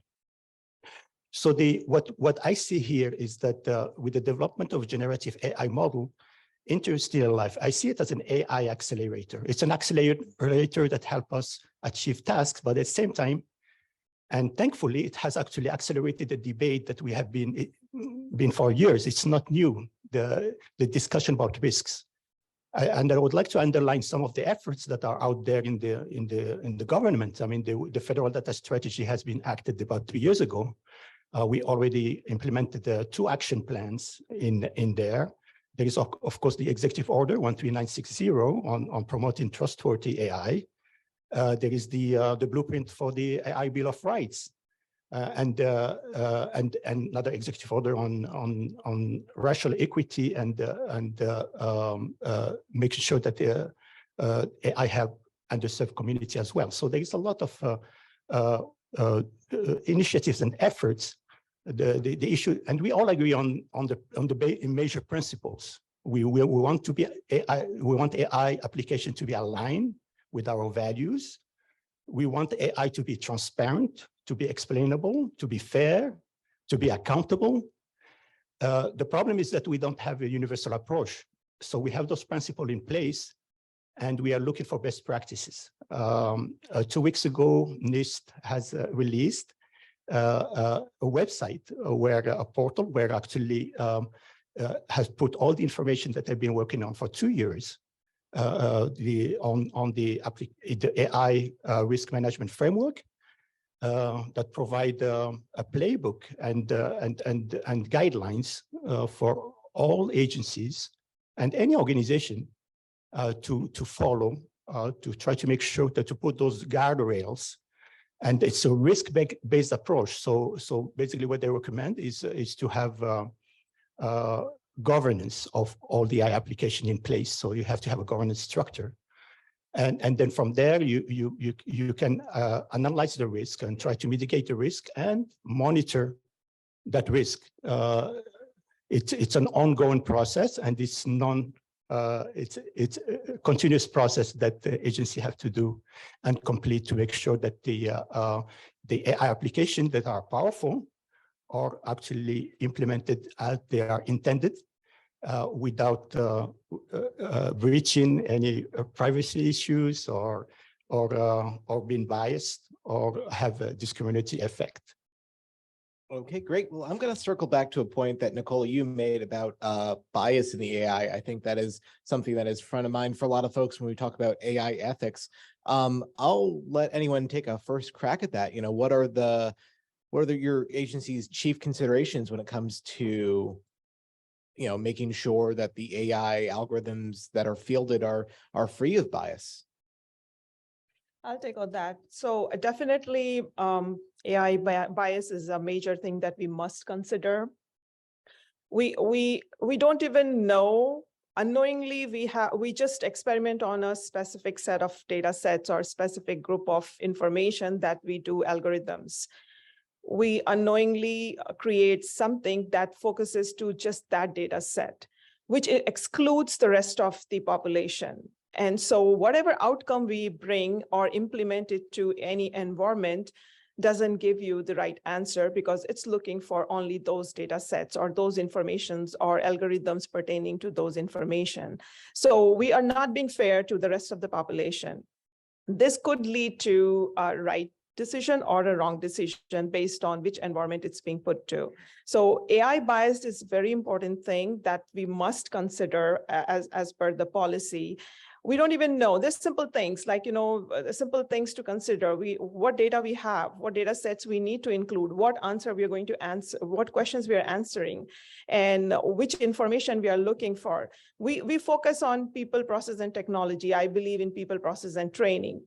If I don't know my mission, if I don't know my agency goals, if I don't know my process, if I don't understand how the tool will be applied to my problems and what problems it will be solving, what are the underlying criteria behind it, I am biased. That's also a bias towards everything. So when we are developing any AI algorithms or working with the data sets, we need to have a generic or you know, include as much information as possible to eliminate the bias. Oh, go ahead. Go ahead. So as I said too, it's like making sure that you have, I think this has come up a couple of times, that you have, you know, a diverse representation on your teams. Make sure that data set is you know, it is from a diverse population, but also looking at how do we proactively monitor the AI products when they're in production. You know, how do we look at what's the scheduling of how often we need to retrain those models with new data sets and make sure that, you know, we can identify any bias or correct any bias through that process. That's real quick too. Sure, go ahead. It's not only, so 100% making sure that you have diversity, demographic diversity and expertise diversity, and that you check and recheck for bias. But there's also like to be, even at very surface levels, to be extremely careful about trying to think about things that you're not looking for, but a machine might. Which might sound silly, but like there's early examples from machine vision in medical context where it was like training itself to pick up pen marks or training itself to pick up the tractor marks from the printer that was in the cancer ward instead of actually picking up stuff that's indicating the actual disease. So it's not just that we're like data is myopic and that we're biased people, but also there's stuff the machine's looking at that we would never think to look at, which is a form of bias itself that we should be concerned about. Okay. Anyone else on the bias question? Yeah, if I can pick up about what Nicole said, it's very important to represent a good representation of the has to be in place. Like we always recommend a multidisciplinary approach. So very important to do that throughout the life cycle of an AI application, from the collection of the data to the cleaning of the data, the validation of the data, all the way on when you develop the AI model, and then you can look at the output and the outcomes of that AI model. we need to keep monitoring based on those criteria that we have defined, which is the fairness issue, the transparency issue, the accountability issues, etc. So it's very important also that to include not only when you design a process, when you have to include a diverse, a very diversified group of people that will work on that, but you have to look also from the other side where what that application is, who it is impacting. So those stakeholders also have to be also involved in the process, because that's how you monitor the effect. Because sometimes an application can have negative impact that you haven't conceived or planned for, etc. So that's what the monitoring that Nicole was mentioning has to be also like expanded beyond just the development and the deployment of an AI application, but on the impact of that AI application along the years. But another point that I want to make sure about this bias, because there is a lot of talk about managing the risk of AI applications and kind of because of the hype, there is kind of like pushback against AI. But we have to, what I always emphasize is that bias is existing now. AI is just may amplify it, but it's there. And I see it also, I always see AI as a way to, of course, do new things, but also try to fix old things. It's an opportunity for us to look at what the effect of bias has been around statistical bias here, and how we can actually use AI to tackle those issues that we have been trying to tackle beyond that complex. And AI is helpful tackling complex issues. So we can see it also as a way to actually, tackle what we have and make sure that we don't amplify those biased outcomes that we've been living with. Okay, Scott. Yeah, I feel like I had 2 cents into this. I think what everyone's really getting at in terms of data monitoring, looking at the particular data set for its particular use and purpose. I mean, I think, fundamentally all data is going to have bias, no matter how good you try and things like that. So a lot of the times it's a question of, and I think you're touching on it, the risk management framework of managing that bias, such that, depending upon the use case, it's a question of balancing that with the potential benefit that's being received from that particular situation. That said, I think hand in hand, I don't know if it's the next question, but just sort of hand in hand, when I think of bias, I think bias a lot of times comes back to that fundamental question of trust. Can I trust this? And kind of give a scenario. Did anybody get here using a map app of some sort? Yeah.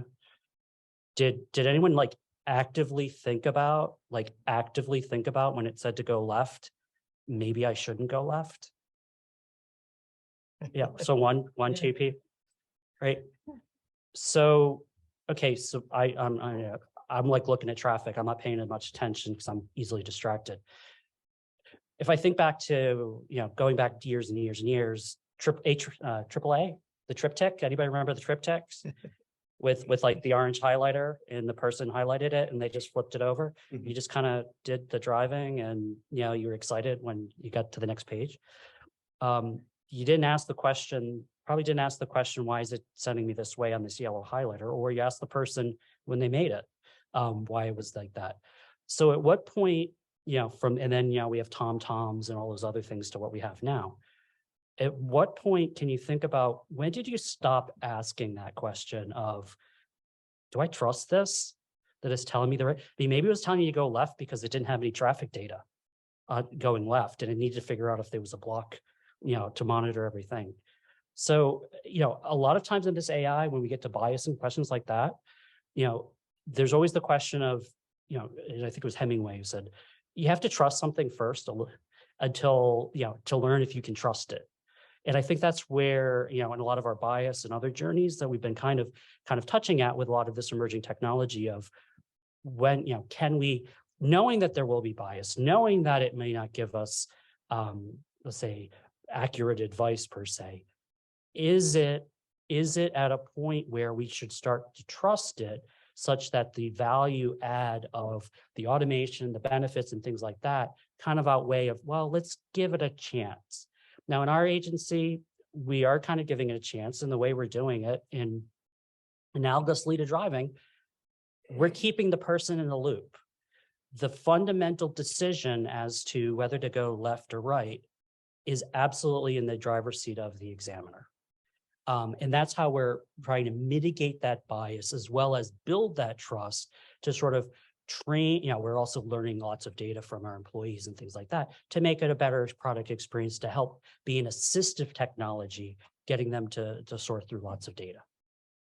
All right, Scott. Well, I think you hit on a really key phrase there, the human in the loop. I think that has been for a lot of organizations the key operative thing to ensure that level of trust, that level of reliability of whatever the AI is producing. I'd love to go around the table here and just learn a little bit more about where that divide is. Where the human in the loop should be in the process. What part of the process is the AI particularly good at handling, and what part of the process is the human operator particularly good at handling?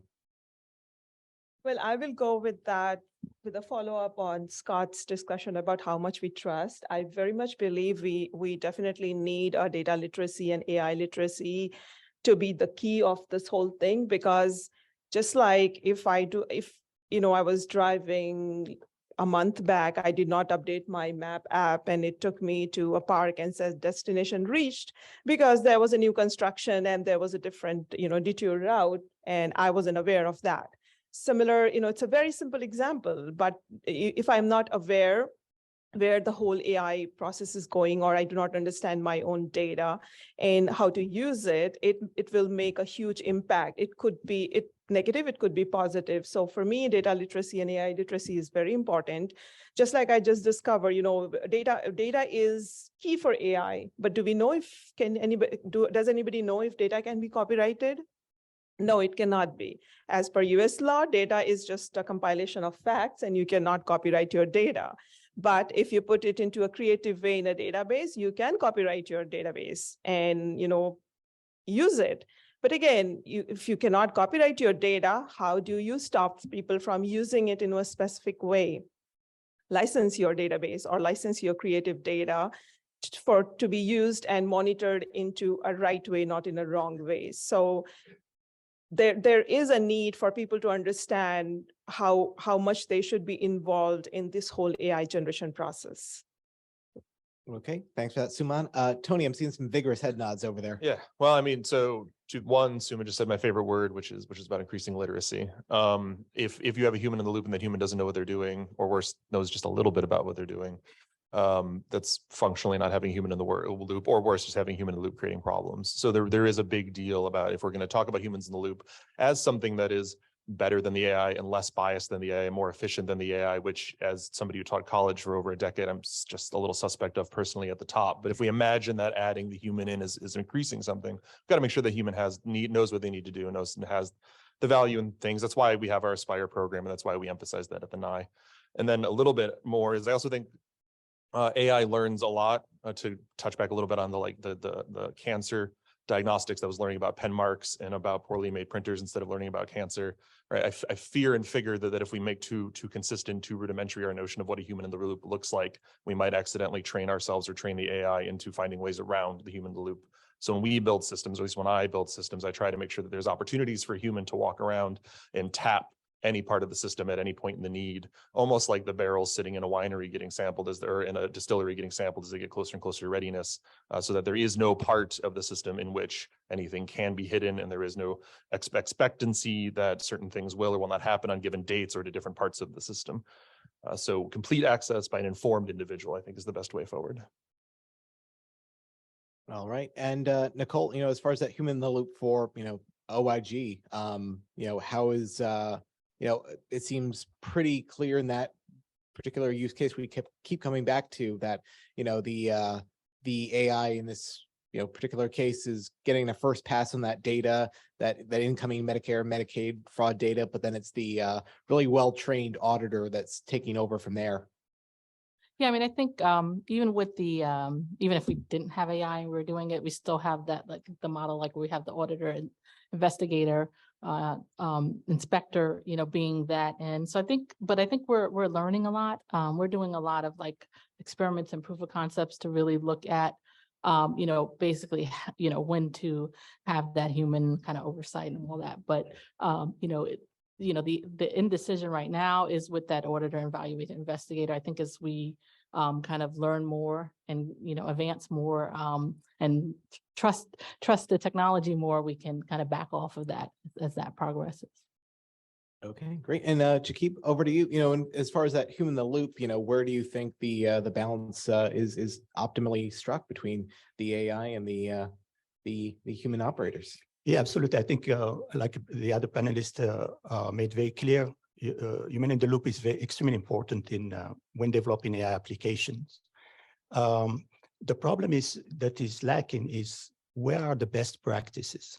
We know that most of the biases come from the data that we're using to train those models. I don't want to expand again on generative AI models, but there is a human in the loop in the generative AI models through reinforcement learning. So that's how you train the model, and how do you make it more accurate and delivering the results that are actually not hallucinations. But the human in the loop is very important, but we need to develop some best practices beyond the statistical approaches that exist. They provide us with a good baseline, but obviously it's not enough because we haven't resolved the issue of discriminatory effect of applications.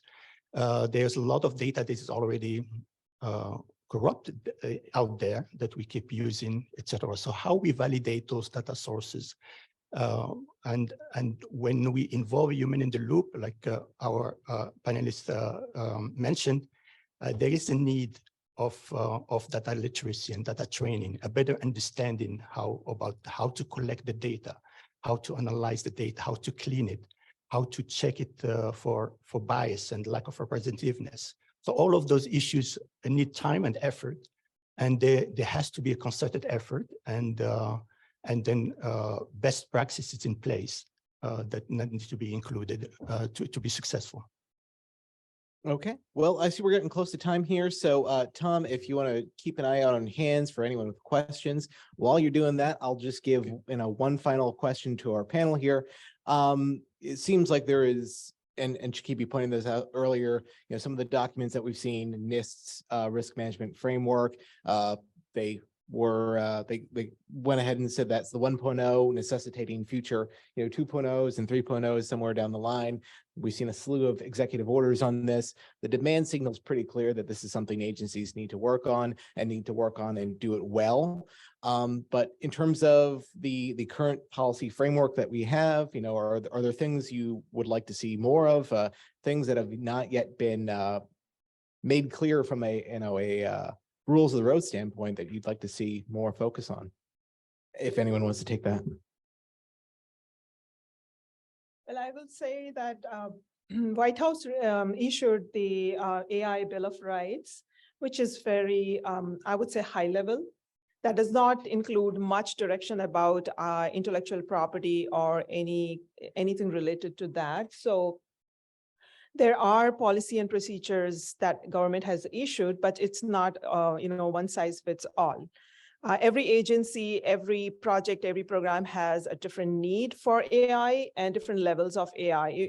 People call anything repeated pattern is AI for some people, and anything highly complex is AI for other persons. So we need to have that distinction, what is needed by which agency, which program. And we may have a centralized command or centralized directives, but it has to be, in my data warehousing words, hub and spoke model. Maybe have a centralized governance, but there has to be a distributed model that fits to different needs of different agencies. All right. Any questions out there? We do. I'm getting some really good ideas for working group ideas, by the way. Good. I have one comment, and I don't want to put you on the spot, Joe, but I love your program. we have Joe Glover here. He's on our board. He's with the University of Florida. And I love what your university is doing, whether you're a history major or a poli-sci major, you're getting AI, you're taking an AI elective. Do you want to talk about that program just for a sec? We've adopted a philosophy of teaching AI across the curriculum. So no matter what you're majoring in at the University of Florida, no matter what level, undergraduate, graduate, or professional, you can become AI literate, AI competent, AI expert. If you do that, we actually have a required course in AI ethics that you have to take. And there are all sorts of interesting ethical questions that are coming up in our context, which I think probably apply in the federal government as well. I'll give one quick example. We built a predictive system for student success to predict when a student is in trouble or not. And we use all sorts of data that the student has supplied to us.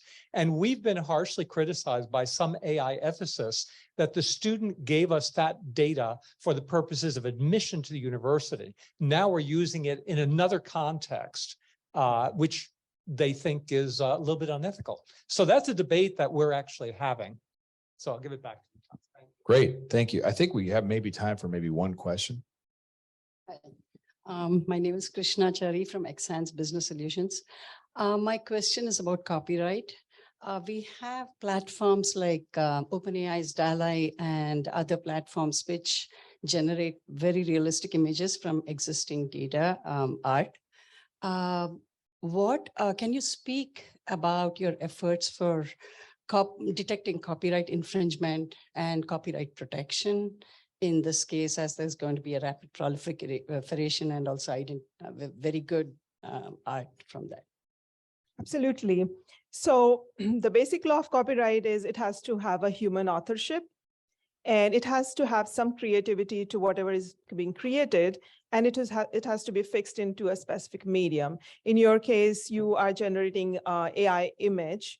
So if it's just an generated image, then it may not fall under the copyright law and the copyright protection. But if it has some partial human authorship, the part which is being authored by the human could be copyrighted, but not the remaining part that is generated using AI. And there's a whole examination process when the application is submitted, and you complete the process of us providing the image and application, goes through the whole intense examination process. And at that point, you are required to disclose which part is AI generated, which part is human authorship. Only the part which is human authorship will be copyrighted, not the remaining part. And if you need additional information, reach out to me and I can take it to the right people. All right. Well, I think we're going to have to leave it there. Please give a round of applause for this great panel. Thank you, Jory. Great panel. Appreciate it. Well, I need about 45 minutes of your time. No, I'm just kidding. We're wrapping up now. This is pretty intense bunch of panels. Thank you all for sticking with us here. I want to thank all of our partners. They're in the back. I don't think they're leaving quite yet. If you want to talk to them, we couldn't make this happen without them, with our technology partners. And then we've got them up there. And then lastly, we have a little event called GuiTech coming up. This is our offsite conference. It's free to government. Just apply and we'll get you approved and get you going there. But we're going pure meat and potatoes this one. We've got a cyber track and an AI track. So we're really excited. We've been working on this since the beginning of the year. It's going to be really good. Check out the agenda. We're getting a lot of government people. They're coming to us. They want to get their stories out there. And I think, it's going to be the first GuiTech since pandemic. Last year we had Omicron, kind of like at the last second, kind of threw us off a little bit. I do want to thank our friends here at Carasoft. They provide so much for us, but this audio visual, very helpful to us. It defrays a lot of costs that we can pump back in our programs and get our people. I want to thank our staff, and then I want to thank you all for staying till the end, and we appreciate it. We'll see you at the next adventure we have here at ATARC. Thank you all.